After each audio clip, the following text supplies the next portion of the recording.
ਸਤਿ ਸ੍ਰੀ ਅਕਾਲ। ਮਨੁੱਖ ਦੇ ਦਿਮਾਗੀ ਵਿਕਾਸ ਦੀ ਕਹਾਣੀ ਤੋਂ ਅਸੀਂ ਸਾਰੇ ਭਲੀ ਭਾਂਤ ਜਾਣੂ ਹਾਂ। ਪੂਰਵ ਇਤਿਹਾਸਿਕ ਮਨੁੱਖ ਤੋਂ ਲੈ ਕੇ ਆਧੁਨਿਕ ਮਨੁੱਖ ਦੇ ਦਿਮਾਗੀ ਵਿਕਾਸ ਦੀ ਕਹਾਣੀ ਬੜੀ ਦਿਲਚਸਪ ਤੇ ਰੌਚਕ ਹੈ। ਆਲੇ ਦੁਆਲੇ ਦੀ ਸੋਝੀ ਹੋਣ ਤੋਂ ਬਾਅਦ ਭਾਸ਼ਾ ਹੋਂਦ ਵਿੱਚ ਆਈ ਤੇ ਫਿਰ ਲਿਪੀ ਤੇ ਫਿਰ ਹਰ ਇਲਾਕੇ ਦੀ ਆਪਣੀ ਭਾਸ਼ਾ, ਬੋਲੀ ਤੇ ਲਿਪੀ ਦਾ ਵਿਕਾਸ ਹੋਇਆ ਤੇ ਉਸ ਵਿੱਚ ਸੋਹਣਾ ਸਾਹਿਤ, ਜਿਸ ਵਿੱਚ ਕਵਿਤਾਵਾਂ, ਲੇਖ, ਕਹਾਣੀਆਂ ਲਿਖੀਆਂ ਗਈਆਂ ਜਿਹੜੀਆਂ ਅੱਜ ਦੇ ਜ਼ਮਾਨੇ ਵਿੱਚ ਵੀ ਓਨੇ ਹੀ ਉਤਸ਼ਾਹ ਤੇ ਦਿਲਚਸਪੀ ਨਾਲ ਪੜ੍ਹੀਆਂ ਸੁਣੀਆਂ ਜਾਂਦੀਆਂ ਹਨ। ਅੱਜ ਮੈਂ ਤੁਹਾਡੇ ਨਾਲ ਮਸ਼ਹੂਰ ਨਾਟਕਕਾਰ, ਨਾਵਲਕਾਰ, ਕਵੀ, ਲੇਖਕਾਂ ਤੇ ਉਹਨਾਂ ਦੀਆਂ ਸ਼ਾਹਕਾਰ ਰਚਨਾਵਾਂ ਬਾਰੇ ਜਾਣਕਾਰੀ ਸਾਂਝੀ ਕਰਾਂਗੀ, ਜਿਸ ਵਿੱਚ ਇੰਗਲੈਂਡ ਦੇ ਵਿਲੀਅਮ ਸ਼ੇਕਸਪੀਅਰ, ਇੰਗਲੈਂਡ ਦੇ ਜੌਨ ਮਿਲਟਨ ਤੇ ਜਰਮਨੀ ਦੇ ਜੌਨ ਵੁਲਫਗੈਂਗ ਫੌਨ ਗਾਇਟੇ ਬਾਰੇ ਜਾਣਕਾਰੀ ਸਾਂਝੀ ਕਰਾਂਗੀ। ਆਓ ਇਸ ਜਾਣਕਾਰੀ ਤੋਂ ਪ੍ਰੇਰਿਤ ਹੋ ਕੇ ਕੁਝ ਚੰਗਾ ਲਿਖਣ, ਸੁਣਨ, ਪੜ੍ਹਨ ਲਈ ਉਤਸ਼ਾਹਿਤ ਹੋਈਏ। ਸ਼ੇਕਸਪੀਅਰ। ਵਿਲੀਅਮ ਸ਼ੇਕਸਪੀਅਰ ਦੁਨੀਆ ਦਾ ਮਹਾਨ ਨਾਟਕਕਾਰ ਹੋਇਆ ਹੈ। ਇਹ ਅੱਜ ਤੋਂ 400 ਸਾਲ ਪਹਿਲਾਂ ਇੰਗਲੈਂਡ ਦੇ ਛੋਟੇ ਜਿਹੇ ਕਸਬੇ ਸਟ੍ਰੈਟਫੋਰਡ ਐਂਡ ਔਨਵਨ ਵਿੱਚ ਪੈਦਾ ਹੋਇਆ। ਭਾਵੇਂ ਇਹਨੇ ਗੁਜ਼ਾਰੇ ਜੋਗੀ ਵਿੱਦਿਆ ਪ੍ਰਾਪਤ ਕਰ ਲਈ, ਪਰ ਬਚਪਨ ਵਿੱਚ ਇਹਦਾ ਬਹੁਤਾ ਧਿਆਨ ਅਵਾਰਾ ਫਿਰਨ ਤੇ ਖੇਡਣ ਵਿੱਚ ਸੀ। 18 ਸਾਲ ਦੀ ਉਮਰ ਵਿੱਚ ਇਹਨੇ ਐਨ ਹੈਥਵੇ ਨਾਲ ਵਿਆਹ ਕਰਾ ਲਿਆ, ਜੋ ਇਸ ਤੋਂ 8 ਸਾਲ ਵੱਡੀ ਸੀ। 23 ਸਾਲ ਦੀ ਉਮਰ ਵਿੱਚ ਇਹ ਨੌਕਰੀ ਦੀ ਤਲਾਸ਼ ਵਿੱਚ ਲੰਡਨ ਗਿਆ। ਬੜੀ ਜਲਦੀ ਹੀ ਇਹਨੇ ਐਕਟਰ ਤੇ ਨਾਟਕਕਾਰ ਦੇ ਰੂਪ ਵਿੱਚ ਪ੍ਰਸਿੱਧਤਾ ਹਾਸਲ ਕਰ ਲਈ। ਇਹਨੇ ਆਪਣਾ ਪਹਿਲਾ ਨਾਟਕ ਲਵਰਸ ਲੇਬਰ ਲੋਸਟ 1590 ਵਿੱਚ ਲਿਖਿਆ। ਉਸ ਤੋਂ ਪਿੱਛੋਂ ਹਰ 6 ਮਹੀਨੇ ਵਿੱਚ ਇਹ ਇੱਕ ਨਾਟਕ ਲਿਖ ਲੈਂਦਾ ਰਿਹਾ। ਇਹ ਜਲਦੀ ਹੀ ਪੈਸੇ ਵੱਲੋਂ ਸੌਖਾ ਹੋ ਗਿਆ ਤੇ ਇਹਨੇ ਆਪਣੇ ਕਸਬੇ ਵਿੱਚ ਜਾਇਦਾਦ ਖਰੀਦ ਲਈ। ਇਹ ਇਤਨਾ ਮਸ਼ਹੂਰ ਹੋ ਗਿਆ ਕਿ ਮਹਾਰਾਣੀ ਐਲਿਜ਼ਬੈਥ ਦੇ ਦਰਬਾਰ ਵਿੱਚ ਇਹਦੀ ਪੁੱਛ ਪ੍ਰਤੀਤ ਹੋਣ ਲੱਗ ਪਈ। ਇਹਦੇ ਮਸ਼ਹੂਰ ਨਾਟਕ ਹਨ ਹੈਮਲਟ, ਲੀਅਰ, ਮੈਕਬਥ, ਓਥੈਲੋ ਤੇ ਵੀਨਸ ਦਾ ਸੌਦਾਗਰ। ਦੁਨੀਆ ਦੀਆਂ ਸਭ ਪੁਸਤਕਾਂ ਦੇ ਮੁਕਾਬਲੇ ਵਿੱਚ ਇਹਦੇ ਨਾਟਕ ਹਰ ਦੇਸ਼ ਵਿੱਚ ਸਭ ਤੋਂ ਵੱਧ ਪੜ੍ਹੇ ਜਾਂਦੇ ਹਨ। ਅੰਗਰੇਜ਼ੀ ਬੋਲੀ ਨੂੰ ਸਭ ਤੋਂ ਵੱਡੀ ਦੇਣ ਸ਼ੇਕਸਪੀਅਰ ਦੀ ਹੈ। ਇਹ ਸਤੰਬਰ 1616 ਵਿੱਚ ਸਵਰਗਵਾਸ ਹੋ ਗਿਆ।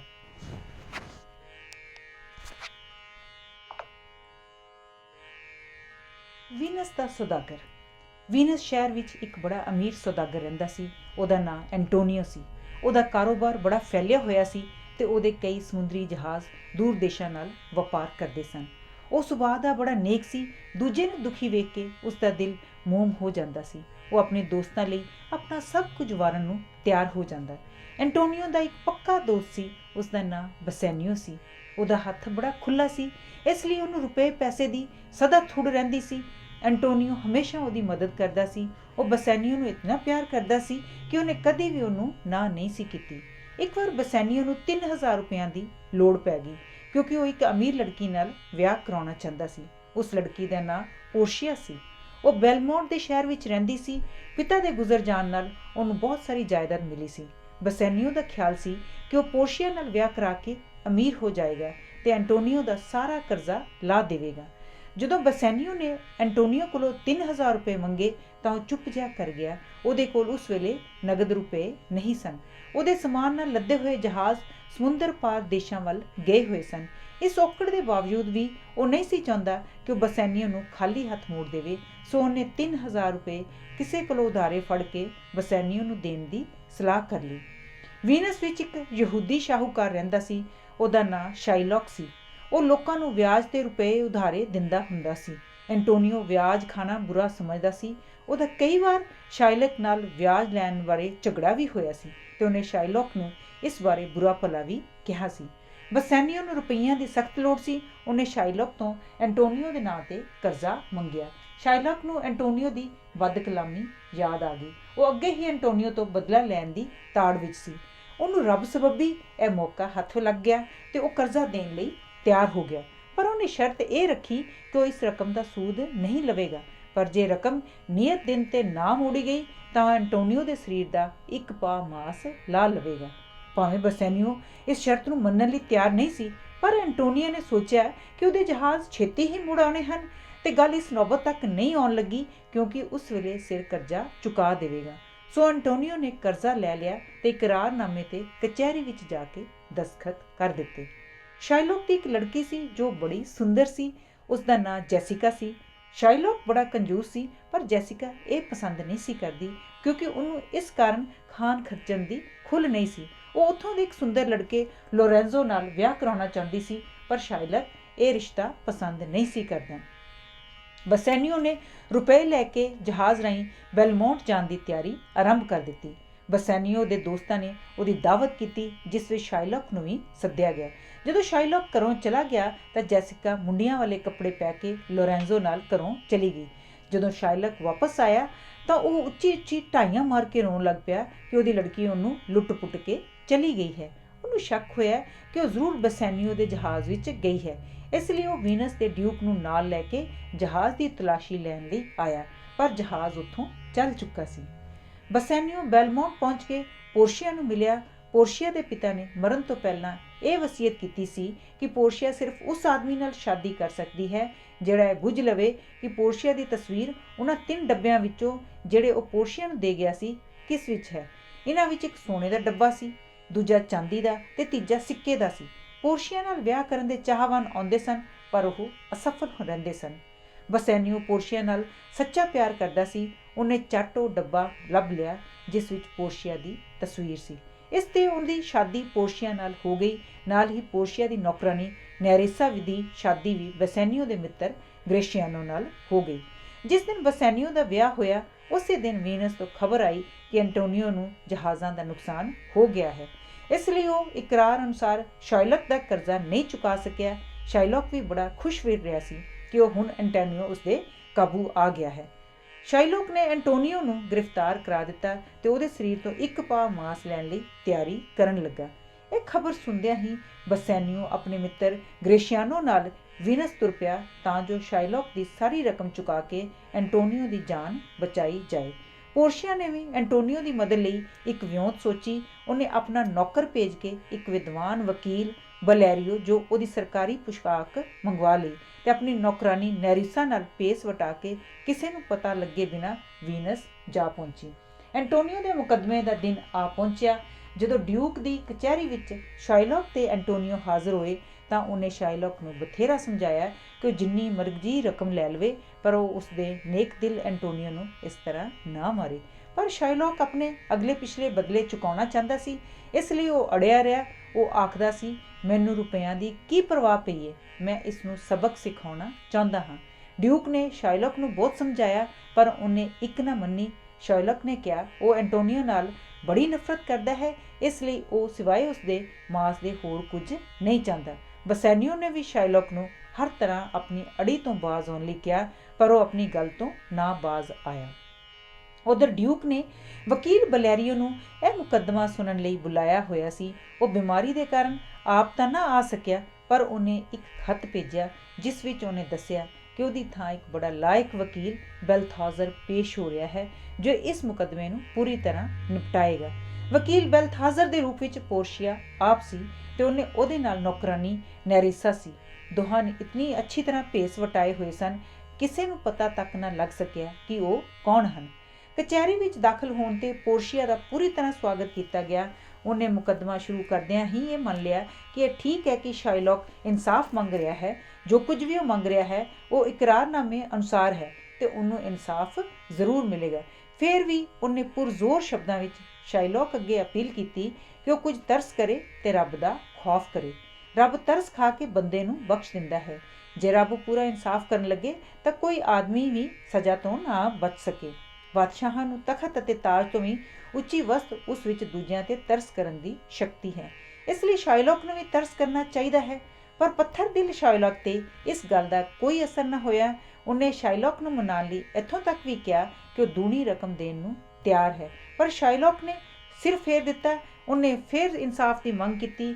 ਬਸੈਨੀਓ ਨੇ ਕਿਹਾ ਕਿ ਸ਼ਾਇਲੌਕ ਦੀ ਨੀਅਤ ਸਾਫ਼ ਨਹੀਂ, ਉਹ ਐਂਟੋਨੀਓ ਨੂੰ ਜਾਨੋਂ ਮਾਰ ਦੇਣਾ ਚਾਹੁੰਦਾ ਹੈ, ਇਸ ਲਈ ਉਹਦੀ ਕੋਈ ਗੱਲ ਨਹੀਂ ਮੰਨਣੀ ਚਾਹੀਦੀ। ਪਰ ਪੋਰਸ਼ੀਆ ਨੇ ਉੱਤਰ ਦਿੱਤਾ ਕਿ ਇਸ ਤਰ੍ਹਾਂ ਗਲਤ ਕਾਰਵਾਈ ਕਰਨ ਨਾਲ ਇਨਸਾਫ ਨੂੰ ਧੱਬਾ ਲੱਗਦਾ ਹੈ। ਇਹ ਸੁਣ ਕੇ ਸ਼ਾਇਲੌਕ ਬੜਾ ਖੁਸ਼ ਹੋਇਆ ਤੇ ਕਹਿਣ ਲੱਗਾ, ਇਹ ਹੈ ਇਨਸਾਫ, ਨਿਆਂਕਾਰ ਹੋਵੇ ਤਾਂ ਇਹੋ ਜਿਹਾ। ਪੋਰਸ਼ੀਆ ਨੇ ਸ਼ਾਇਲੌਕ ਨੂੰ ਫਿਰ ਕਿਹਾ ਕਿ ਉਹ ਤਿਗੁਣੀ ਰਕਮ ਲੈ ਲਵੇ, ਪਰ ਸ਼ਾਇਲੌਕ ਫਿਰ ਵੀ ਨਾ ਮੰਨਿਆ। ਇਸ ਤੇ ਪੋਰਸ਼ੀਆ ਨੇ ਸ਼ਾਇਲੌਕ ਦੇ ਹੱਕ ਵਿੱਚ ਫੈਸਲਾ ਦੇ ਦਿੱਤਾ ਤੇ ਪੋਰਸ਼ੀਆ ਨੇ ਉਹਨੂੰ ਕਿਹਾ ਕਿ ਮਾਸ ਕੱਟਣ ਤੋਂ ਪਹਿਲਾਂ ਉਹ ਡਾਕਟਰ ਨੂੰ ਬੁਲਾ ਲਵੇ, ਕਿਉਂਕਿ ਐਂਟੋਨੀਓ ਕਿਤੇ ਮਰ ਹੀ ਨਾ ਜਾਵੇ। ਪਰ ਸ਼ਾਇਲੋਕ ਇਹ ਵੀ ਨਾ ਮੰਨਿਆ। ਫਿਰ ਪੋਰਸ਼ੀਆ ਨੇ ਐਂਟੋਨੀਓ ਨੂੰ ਪੁੱਛਿਆ ਕਿ ਉਹ ਕੁਝ ਕਹਿਣਾ ਚਾਹੁੰਦਾ ਹੈ। ਅੱਗੋਂ ਐਂਟੋਨੀਓ ਨੇ ਬੈਸੈਨੀਓ ਨੂੰ ਧੀਰਜ ਦਿੰਦਿਆਂ ਕਿਹਾ ਕਿ ਉਹਦੇ ਦਿਲ ਵਿੱਚ ਕਿਸੇ ਕਿਸਮ ਦਾ ਰੰਜ ਨਹੀਂ। ਇਸ ਤਰ੍ਹਾਂ ਜਾਣ ਦੇ ਕੇ ਉਹ ਬੁਢਾਪੇ ਅਤੇ ਗਰੀਬੀ ਦੇ ਦੁੱਖਾਂ ਤੋਂ ਬਚ ਜਾਵੇਗਾ। ਉਹਨੇ ਬੈਸੈਨੀਓ ਨੂੰ ਬੇਨਤੀ ਕੀਤੀ ਕਿ ਉਹ ਉਹਦੀ ਵਹੁਟੀ ਨੂੰ ਵੀ ਧੀਰਜ ਦੇਵੇ। ਸ਼ਾਇਲੋਕ ਆਪਣੇ ਤੇਜ਼ ਚਾਕੂ ਨਾਲ ਮਾਸ ਦਾ ਟੁਕੜਾ ਲਾਉਣ ਲਈ ਐਂਟੋਨੀਓ ਵੱਲ ਵਧਿਆ। ਪੋਰਸ਼ੀਆ ਨੇ ਉਹਨੂੰ ਰੋਕਦਿਆਂ ਕਿਹਾ, ਤੂੰ ਸਿਰਫ ਪਾ ਮਾਸ ਲੈਣਾ ਏ। ਜੇ ਖੂਨ ਦਾ ਕਤਰਾ ਇੱਕ ਵੀ ਨਿਕਲਿਆ ਤਾਂ ਤੈਨੂੰ ਮੌਤ ਦੀ ਸਜ਼ਾ ਮਿਲੇਗੀ, ਕਿਉਂਕਿ ਇਕਰਾਰਨਾਮੇ ਵਿੱਚ ਕਿਧਰੇ ਵੀ ਖੂਨ ਵਗਣ ਦਾ ਜ਼ਿਕਰ ਨਹੀਂ। ਇਸ 'ਤੇ ਸ਼ਾਇਲੋਕ ਦਾ ਚਿਹਰਾ ਫੱਕ ਹੋ ਗਿਆ। ਹੁਣ ਸਾਰੀ ਗੱਲ ਹੀ ਪੁੱਠੀ ਪੈ ਗਈ ਸੀ। ਸ਼ਾਇਲੋਕ ਨੇ ਕਿਹਾ ਕਿ ਉਹ ਆਪਣੀ ਰਕਮ ਲੈਣ ਨੂੰ ਤਿਆਰ ਹੈ, ਪਰ ਪੋਰਸ਼ੀਆ ਨੇ ਉੱਤਰ ਦਿੱਤਾ ਕਿ ਹੁਣ ਸਿਵਾਏ ਮਾਸ ਦੇ ਉਹਨੂੰ ਹੋਰ ਕੁਝ ਨਹੀਂ ਮਿਲਣਾ, ਉਹ ਵੀ ਇਸ ਸ਼ਰਤ 'ਤੇ ਕਿ ਲਹੂ ਦਾ ਇੱਕ ਤੁਬਕਾ ਵੀ ਨਾ ਡਿੱਗੇ ਤੇ ਮਾਸ ਵੀ ਨਾ ਰੱਤੀ ਵੱਧ ਹੋਵੇ ਨਾ ਰੱਤੀ ਘੱਟ। ਇਸ 'ਤੇ ਸ਼ਾਇਲੋਕ ਸਭ ਕੁਝ ਛੱਡ ਕੇ ਜਾਣ ਨੂੰ ਤਿਆਰ ਹੋ ਗਿਆ, ਪਰ ਪੋਰਸ਼ੀਆ ਨੇ ਕਿਹਾ ਕਿ ਵੀਨਸ ਦੇ ਕਾਨੂੰਨ ਅਨੁਸਾਰ ਜੁਰਮਾਨੇ ਵਜੋਂ ਸ਼ਾਇਲੋਕ ਦੀ ਸਾਰੀ ਜਾਇਦਾਦ ਜ਼ਬਤ ਕੀਤੀ ਜਾਂਦੀ ਹੈ, ਕਿਉਂਕਿ ਉਹਨੇ ਇੱਕ ਆਦਮੀ ਦੀ ਜਾਨ ਲੈਣ ਦੀ ਕੋਸ਼ਿਸ਼ ਕੀਤੀ ਹੈ। ਅੱਧੀ ਜਾਇਦਾਦ ਐਂਟੋਨੀਓ ਨੂੰ ਮਿਲੇਗੀ ਤੇ ਅੱਧੀ ਸਰਕਾਰੀ ਖਜ਼ਾਨੇ ਵਿੱਚ ਜਾਏਗੀ। ਉਹਦੀ ਆਪਣੀ ਜਾਨ ਬਖਸ਼ੀ ਡਿਊਕ ਦੇ ਹੱਥ ਵਿੱਚ ਹੈ। ਡਿਊਕ ਨੇ ਉਹਦੀ ਜਾਨ ਬਖਸ਼ ਦਿੱਤੀ ਤੇ ਉਹਦੇ ਜੁਰਮਾਨੇ ਦੀ ਰਕਮ ਵੀ ਘਟਾ ਦਿੱਤੀ। ਐਂਟੋਨੀਓ ਨੇ ਜੁਰਮਾਨੇ ਦੀ ਰਕਮ ਦਾ ਆਪਣਾ ਹਿੱਸਾ ਸ਼ਾਇਲੋਕ ਨੇ ਇਸ ਸ਼ਰਤ 'ਤੇ ਛੱਡ ਦਿੱਤਾ ਕਿ ਇਹ ਸਾਰੀ ਰਕਮ ਸ਼ਾਇਲੋਕ ਆਪਣੀ ਮੌਤ ਪਿੱਛੋਂ ਆਪਣੀ ਧੀ ਨੂੰ ਦੇ ਦੇਵੇ ਤੇ ਆਪ ਈਸਾਈ ਧਰਮ ਸਵੀਕਾਰ ਕਰ ਲਵੇ। ਸ਼ਾਇਲੋਕ ਨੇ ਇਹ ਸ਼ਰਤਾਂ ਮੰਨ ਲਈਆਂ ਤੇ ਉਹ ਕਚਹਿਰੀ ਵਿੱਚੋਂ ਇਹ ਕਹਿ ਕੇ ਫੌਰਨ ਚਲਾ ਗਿਆ ਕਿ ਉਹਦੀ ਤਬੀਅਤ ਠੀਕ ਨਹੀਂ। ਜਦੋਂ ਡਿਊਕ ਕਚਹਿਰੀ ਤੋਂ ਚਲਾ ਗਿਆ ਤਾਂ ਐਂਟੋਨੀਓ ਤੇ ਬਸੈਨੀਓ ਨੇ ਪੋਰਸ਼ੀਆ ਦਾ ਧੰਨਵਾਦ ਕੀਤਾ ਤੇ ਉਹਨੂੰ 3000 ਰੁਪਏ ਪੇਸ਼ ਕੀਤੇ, ਪਰ ਉਹਨੇ ਕੁਝ ਵੀ ਲੈਣ ਤੋਂ ਨਾ ਕਰ ਦਿੱਤੀ। ਜਦੋਂ ਦੋਹਾਂ ਨੇ ਉਹਨੂੰ ਕੁਝ ਨਾ ਕੁਝ ਲੈਣ ਤੇ ਮਜਬੂਰ ਕੀਤਾ ਤਾਂ ਉਹਨੇ ਨਿਸ਼ਾਨੀ ਦੇ ਤੌਰ 'ਤੇ ਐਂਟੋਨੀਓ ਦੇ ਦਸਤਾਨੇ ਤੇ ਬਸੈਨੀਓ ਤੋਂ ਉਹਦੀ ਮੁੰਦਰੀ ਮੰਗੀ, ਪਰ ਉਹ ਮੁੰਦਰੀ ਬਸੈਨੀਓ ਨੂੰ ਪੋਰਸ਼ੀਆ ਨੇ ਆਪ ਇਸ ਸ਼ਰਤ 'ਤੇ ਦਿੱਤੀ ਸੀ ਕਿ ਉਹ ਸਦਾ ਉਸਨੂੰ ਆਪਣੇ ਕੋਲ ਰੱਖੇਗਾ। ਐਂਟੋਨੀਓ ਨੇ ਮੁੰਦਰੀ ਦੇਣ ਤੋਂ ਨਾ ਕਰ ਦਿੱਤੀ। ਇਸ 'ਤੇ ਪੋਰਸ਼ੀਆ ਨਾਰਾਜ਼ ਹੋ ਕੇ ਚਲੀ ਗਈ। ਐਂਟੋਨੀਓ ਦੇ ਸਮਝਾਉਣ 'ਤੇ ਬਸੈਨੀਓ ਉਹ ਮੁੰਦਰੀ ਐਂਟੋਨੀਓ ਨੂੰ ਦੇਣ ਲਈ ਤਿਆਰ ਹੋ ਗਿਆ ਤੇ ਉਹਨੇ ਉਹ ਮੁੰਦਰੀ ਆਪਣੇ ਦੋਸਤ ਗ੍ਰੇਸ਼ੀਆਨੋ ਦੇ ਹੱਥ ਪੋਰਸ਼ੀਆ ਨੂੰ ਭੇਜ ਦਿੱਤੀ। ਗ੍ਰੇਸ਼ੀਆਨੋ ਨੇ ਪੋਰਸ਼ੀਆ ਤੇ ਨੈਰਿਸਾ ਨੂੰ ਵਾਪਸ ਜਾਂਦਿਆਂ ਰਾਹ ਵਿੱਚ ਜਾ ਫੜਿਆ ਤੇ ਬਸੈਨੋ ਦੀ ਮੁੰਦਰੀ ਪੋਰਸ਼ੀਆ ਨੂੰ ਦੇ ਦਿੱਤੀ। ਉੱਥੇ ਨੈਰਿਸਾ ਨੇ ਗ੍ਰੇਸ਼ੀਆਨੋ ਤੋਂ ਵੀ ਉਹਦੀ ਮੁੰਦਰੀ ਮੁੱਛ ਲਈ ਤੇ ਉਹ ਦੋਵੇਂ ਵੀਨਸ ਤੋਂ ਘਰ ਵਾਪਸ ਆ ਗਈਆਂ। ਜਦੋਂ ਐਂਟੋਨੀਓ, ਬਸੈਨੀਓ ਤੇ ਗ੍ਰੇਸ਼ੀਆਨੋ ਉੱਥੇ ਪਹੁੰਚੇ ਤਾਂ ਪੋਰਸ਼ੀਆ ਨੇ ਉਹਨਾਂ ਦਾ ਸਵਾਗਤ ਕੀਤਾ। ਉਸ ਵੇਲੇ ਨੈਰਿਸਾ ਨੇ ਗ੍ਰੇਸ਼ੀਆਨੋ ਦੇ ਹੱਥ ਵਿੱਚ ਉਹ ਮੁੰਦਰੀ ਨਾ ਵੇਖ ਕੇ ਉੱਚੀ ਉੱਚੀ ਬੋਲਣਾ ਸ਼ੁਰੂ ਕਰ ਦਿੱਤਾ ਕਿ ਉਹਨੇ ਉਹਦੀ ਦਿੱਤੀ ਹੋਈ ਮੁੰਦਰੀ ਕਿਸੇ ਹੋਰ ਨੂੰ ਦੇ ਦਿੱਤੀ ਹੈ। ਇਸ 'ਤੇ ਪੋਰਸ਼ੀਆ ਨੇ ਗ੍ਰੇਸ਼ੀਆਨੋ ਨੂੰ ਕਿਹਾ ਕਿ ਉਹਨੇ ਇਹ ਬੜਾ ਮਾੜਾ ਕੰਮ ਕੀਤਾ ਹੈ, ਕਿਉਂਕਿ ਆਪਣੀ ਵਹੁਟੀ ਦੀ ਦਿੱਤੀ ਹੋਈ ਮੁੰਦਰੀ ਕਦੇ ਆਪਣੇ ਹੱਥ ਤੋਂ ਵੱਖ ਨਹੀਂ ਕਰਨੀ ਚਾਹੀਦੀ। ਇਹ ਸੁਣ ਕੇ ਤੇ ਗ੍ਰੇਸ਼ੀਆਨੋ ਨੇ ਦੱਸਿਆ ਕਿ ਬਸੈਨੀਓ ਨੇ ਵੀ ਆਪਣੀ ਮੁੰਦਰੀ ਕਿਸੇ ਨੂੰ ਦੇ ਦਿੱਤੀ ਹੈ। ਇਸ 'ਤੇ ਪੋਰਸ਼ੀਆ ਸਖਤ ਨਾਰਾਜ਼ ਅਤੇ ਦੁਖੀ ਹੋਈ। ਬਸੈਨੀਓ ਨੇ ਪੋਰਸ਼ੀਆ ਨੂੰ ਸਮਝਾਇਆ ਕਿ ਜੇ ਉਹ ਇਹ ਪਤਾ ਲੱਗ ਜਾਏ ਕਿ ਮੁੰਦਰੀ ਕਿਸ ਕਾਰਨ ਅਤੇ ਕਿਸ ਨੂੰ ਦਿੱਤੀ ਗਈ ਹੈ ਤਾਂ ਉਹ ਕਦੇ ਵੀ ਗੁੱਸਾ ਨਾ ਕਰੇ। ਪਰ ਪੋਰਸ਼ੀਆ ਨੇ ਕਿਹਾ ਕਿ ਜੇ ਉਹਦੇ ਨਾਲ ਸੱਚਾ ਪਿਆਰ ਕਰਦਾ ਹੁੰਦਾ ਤਾਂ ਭਾਵੇਂ ਕੁਝ ਵੀ ਹੋ ਜਾਂਦਾ, ਉਹ ਕਦੇ ਵੀ ਆਪਣੀ ਮੁੰਦਰੀ ਕਿਸੇ ਨੂੰ ਨਾ ਦਿੰਦਾ। ਜਦੋਂ ਪੋਰਸ਼ੀਆ ਨੇ ਬਸੈਨੀਓ ਤੋਂ ਬਚਨ ਲਿਆ ਕਿ ਉਹ ਫਿਰ ਕਦੇ ਇਸ ਤਰ੍ਹਾਂ ਨਹੀਂ ਕਰੇਗਾ ਤਾਂ ਉਹਨੇ ਉਹੀ ਮੁੰਦਰੀ ਉਹਦੇ ਸਾਹਮਣੇ ਲਿਆ ਰੱਖੀ ਤੇ ਉਹਨੂੰ ਸਾਰੀ ਗੱਲ ਸੁਣਾਈ। ਇਸ 'ਤੇ ਉਹ ਬੜੇ ਹੈਰਾਨ ਹੋਏ। ਨੈਰਿਸਾ ਨੇ ਵੀ ਆਪਣੀ ਮੁੰਦਰੀ ਗ੍ਰੇਸ਼ੀਆਨੋ ਨੂੰ ਦੇ ਦਿੱਤੀ।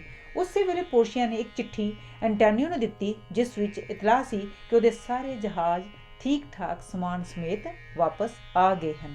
ਜੈਸਿਕਾ ਅਤੇ ਉਹਦੇ ਪਤੀ ਲੋਰੈਂਜ਼ੋ ਨੂੰ ਵੀ ਉਹਨੇ ਸ਼ਾਇਲੋਕ ਦੀ ਵਸੀਅਤ ਦਿੱਤੀ, ਜਿਸ ਦੁਆਰਾ ਸ਼ਾਇਲੋਕ ਦੀ ਮੌਤ ਪਿੱਛੋਂ ਉਹ ਦੋਵੇਂ ਉਹਦੀ ਸਾਰੀ ਜਾਇਦਾਦ ਦੇ ਮਾਲਕ ਹੋਣਗੇ। ਇਸ ਤਰ੍ਹਾਂ ਉਹ ਸਾਰੇ ਬੜੇ ਖੁਸ਼ ਹੋਏ ਤੇ ਉਹਨਾਂ ਰਲ ਕੇ ਖੂਬ ਜਸ਼ਨ ਮਨਾਇਆ। ਦੂਜਾ ਨਾਟਕ ਮੈਕਬੈਥ। ਚਿਰ ਦੀ ਗੱਲ ਹੈ ਕਿ ਸਕਾਟਲੈਂਡ ਦੇ ਬਾਦਸ਼ਾਹ ਡੰਕਨ ਰਾਜ ਕਰਦਾ ਸੀ। ਮੈਕਬੈਥ ਉਹਦਾ ਇੱਕ ਵਫਾਦਾਰ ਜਰਨੈਲ ਸੀ। ਇੱਕ ਵਾਰ ਸਕਾਟਲੈਂਡ ਦਾ ਇੱਕ ਸਰਦਾਰ, ਜਿਸ ਨੂੰ ਥੇਨ ਆਫ ਕਾਡਰ ਦੀ ਪਦਵੀ ਮਿਲੀ ਹੋਈ ਸੀ, ਬਾਦਸ਼ਾਹ ਡੰਕਨ ਦੇ ਵਿਰੁੱਧ ਬਾਗੀ ਹੋ ਗਿਆ ਤੇ ਉਹਨੇ ਬਾਦਸ਼ਾਹ ਨਾਲ ਲੜਾਈ ਕਰਨ ਲਈ ਇੱਕ ਫੌਜ ਇਕੱਠੀ ਕਰ ਲਈ। ਬਾਦਸ਼ਾਹ ਡੰਕਨ ਨੇ ਆਪਣੇ ਜਨਰਲ ਮੈਕਬੈਥ ਅਤੇ ਇੱਕ ਹੋਰ ਜਰਨੈਲ ਬੈਨਕੋ ਨੂੰ ਉਹਦੇ ਟਾਕਰੇ ਲਈ ਘੱਲਿਆ। ਇਹਨਾਂ ਦੋਹਾਂ ਜਰਨੈਲਾਂ ਨੂੰ ਥੇਨ ਆਫ ਕਾਡਰ ਦੀਆਂ ਫੌਜਾਂ ਨੇ ਬੜੀ ਬੁਰੀ ਤਰ੍ਹਾਂ ਹਾਰ ਦਿੱਤੀ। ਜਦੋਂ ਬਾਦਸ਼ਾਹ ਡੰਕਨ ਨੂੰ ਇਸ ਜਿੱਤ ਦਾ ਪਤਾ ਲੱਗਾ ਤਾਂ ਉਹਨੇ ਖੁਸ਼ ਹੋ ਕੇ ਮੈਕਬੈਥ ਨੂੰ ਥੇਨ ਆਫ ਕਾਡਰ ਬਣਾ ਦਿੱਤਾ ਤੇ ਮੈਕਬੈਥ ਨੂੰ ਇਹ ਖਬਰ ਪਹੁੰਚਾਉਣ ਲਈ ਆਪਣਾ ਖਾਸ ਏਲਚੀ ਘੱਲਿਆ। ਮੈਕਬੈਥ ਤੇ ਬੈਨਕੋ ਜਦੋਂ ਲੜਾਈ ਦੇ ਮੈਦਾਨ ਤੋਂ ਵਾਪਸ ਆ ਰਹੇ ਸਨ ਤਾਂ ਉਹਨਾਂ ਨੂੰ ਰਾਹ ਵਿੱਚ 3 ਡੈਣਾ ਮਿਲੀਆਂ ਜਿਹੜੀਆਂ ਅਜੀਬ ਜਿਹੇ ਕੱਪੜੇ ਪਾਈ ਟੂਣੇ ਕਰ ਰਹੀਆਂ ਸਨ। ਮੈਕਬੈਥ ਨੂੰ ਵੇਖ ਕੇ ਉਹਨਾਂ ਵਿੱਚੋਂ ਇੱਕ ਨੇ ਕਿਹਾ, ਤੂੰ ਥੇਨ ਆਫ ਗਲੈਮਿਸ ਬਣ ਜਾ। ਦੂਜੀ ਨੇ ਕਿਹਾ, ਤੂੰ ਥੇਨ ਆਫ ਕਾਡਰ ਬਣ ਜਾ। ਤੀਜੀ ਨੇ ਕਿਹਾ, ਤੂੰ ਸਕਾਟਲੈਂਡ ਦਾ ਬਾਦਸ਼ਾਹ ਬਣ। ਇਹ ਸੁਣ ਕੇ ਮੈਕਬੈਥ ਤੇ ਬੈਨਕੋ ਹੈਰਾਨ ਹੋ ਗਏ। ਮੈਕਬੈਥ ਵੇਨ ਆਫ ਗਲੈਮਿਸ ਬਣ ਚੁੱਕਾ ਸੀ, ਪਰ ਜਦੋਂ ਉਹਨੇ ਦੂਜੀਆਂ 2 ਗੱਲਾਂ ਵਿੱਚੋਂ ਕੁਝ ਪੁੱਛਣਾ ਚਾਹਿਆ ਤਾਂ 3 ਡੈਣਾ ਅਲੋਪ ਹੋ ਗਈਆਂ। ਮੈਕਬੈਥ ਅਤੇ ਬੈਨਕੋ ਬੜੀ ਹੈਰਾਨੀ ਨਾਲ ਉੱਥੋਂ ਅੱਗੇ ਚੱਲ ਪਏ। ਅਜੇ ਥੋੜ੍ਹੀ ਦੂਰ ਹੀ ਗਏ ਸਨ ਕਿ ਉਹਨੂੰ ਬਾਦਸ਼ਾਹ ਡੰਕਨ ਦਾ ਖਾਸ ਏਲਚੀ ਮਿਲਿਆ ਤੇ ਉਹਨੇ ਮੈਕਬੈਥ ਨੂੰ ਖਬਰ ਦਿੱਤੀ ਕਿ ਬਾਦਸ਼ਾਹ ਨੇ ਉਹਨੂੰ ਥੇਨ ਆਫ ਕਾਡਰ ਬਣਾ ਦਿੱਤਾ ਹੈ। ਡੈਨਾ ਦੀ ਇਹ ਗੱਲ ਪੂਰੀ ਹੋਈ ਵੇਖ ਕੇ ਉਹ ਹੋਰ ਵੀ ਹੈਰਾਨ ਹੋਇਆ।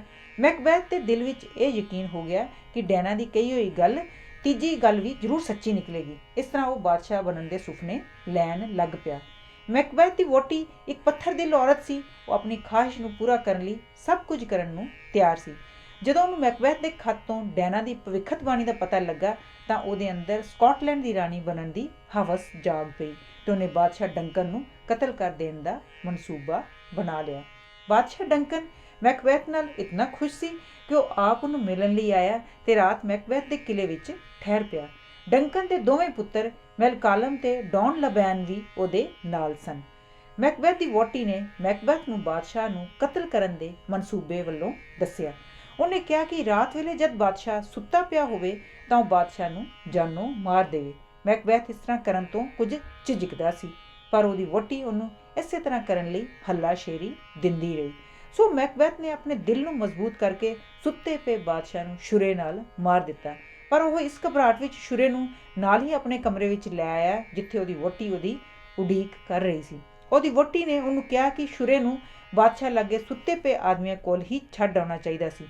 ਪਰ ਲਹੂ ਨਾਲ ਲਿਬੜੇ ਹੋਏ ਆਪਣੇ ਹੱਥ ਤੇ ਛੁਰੇ ਨੂੰ ਵੇਖ ਕੇ ਮੈਕਬੈਥ ਐਸਾ ਡਰਿਆ ਹੋਇਆ ਸੀ ਕਿ ਉਹਨੇ ਮੁੜ ਉਸ ਕਮਰੇ ਵਿੱਚ ਜਾਣ ਦਾ ਹੀਆ ਨਾ ਕੀਤਾ। ਇਸ ਤੇ ਉਹਦੀ ਵਹੁਟੀ ਆਪ ਉਸ ਛੁਰੇ ਨੂੰ ਲੈ ਕੇ ਉੱਥੇ ਸੁੱਤੇ ਪਏ ਇੱਕ ਆਦਮੀ ਕੋਲ ਰੱਖ ਕੇ ਉਹਨੂੰ ਲਹੂ ਵੀ ਲਾ ਆਈ। ਦਿਨ ਚੜ੍ਹਨ ਤੇ ਜਦੋਂ ਬਾਦਸ਼ਾਹ ਦੇ ਕਤਲ ਦਾ ਪਤਾ ਲੱਗਾ ਤਾਂ ਸਾਰੇ ਹਲਚਲ ਮਚ ਗਈ। ਮੈਕਬੈਥ ਅਤੇ ਲੇਡੀ ਮੈਕਬੈਥ ਨੇ ਦੁੱਖ ਦਾ ਬੜਾ ਵਿਖਾਵਾ ਕੀਤਾ। ਲੇਡੀ ਮੈਕਬੈਥ ਤਾਂ ਗਸ਼ ਖਾ ਗਈ।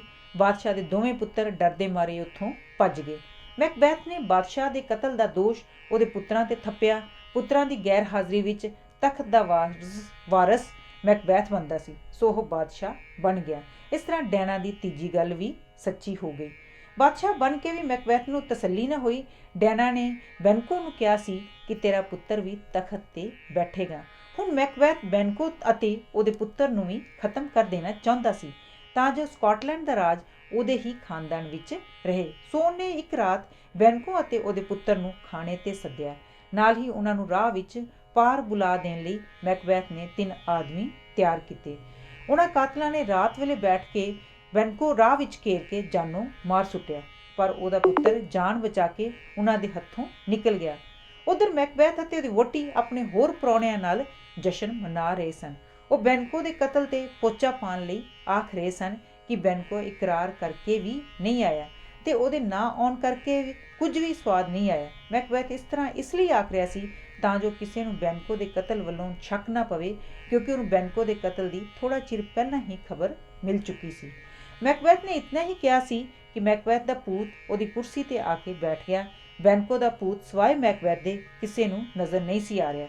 ਦੂਜਿਆਂ ਦੇ ਕਹਿਣ ਦੇ ਬਾਵਜੂਦ ਵੀ ਮੈਕਬੈਥ ਆਪਣੀ ਕੁਰਸੀ ਤੇ ਨਹੀਂ ਸੀ ਬੈਠਦਾ ਤੇ ਆਲ ਪਤਾਲ ਬੋਲੀ ਜਾਂਦਾ ਸੀ, ਜਿਸ ਨਾਲ ਬੜੀ ਬਦਮਜ਼ਗੀ ਹੋ ਗਈ ਤੇ ਰੌਲਾ ਪੈ ਗਿਆ। ਜਦ ਪ੍ਰਾਹੁਣਿਆਂ ਨੇ ਮੈਕਬੈਥ ਦੀ ਇਹ ਹਾਲਤ ਵੇਖੀ ਤਾਂ ਉਹ ਗੜਬੜ ਵਿੱਚ ਉੱਥੋਂ ਨੱਸ ਗਏ।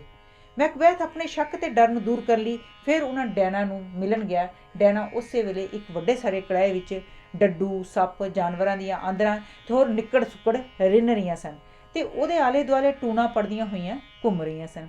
ਮੈਕਬੈਥ ਨੂੰ ਉਹਨਾਂ ਨੇ ਦੱਸਿਆ ਕਿ ਉਹ ਮੈਕਡਫ ਤੋਂ ਖਬਰਦਾਰ ਰਹੇ। ਮੈਕਡਫ ਬਾਦਸ਼ਾਹ ਮੈਕਬੈਥ ਦਾ ਇੱਕ ਸਰਦਾਰ ਸੀ। ਉਹਨਾਂ ਨੇ ਨਾਲ ਇਹ ਵੀ ਦੱਸਿਆ ਕਿ ਉਹਨੂੰ ਮਾਰਨ ਵਾਲਾ ਕੋਈ ਮਾਂ ਦਾ ਲਾਲ ਨਹੀਂ ਜੰਮਿਆ ਜਿੰਨਾ ਚਿਰ ਬਿਰਨੈਮ ਜੰਗਲ ਉਹਨੂੰ ਮਾਰਨ ਲਈ ਨਹੀਂ ਤੁਰ ਪੈਂਦਾ।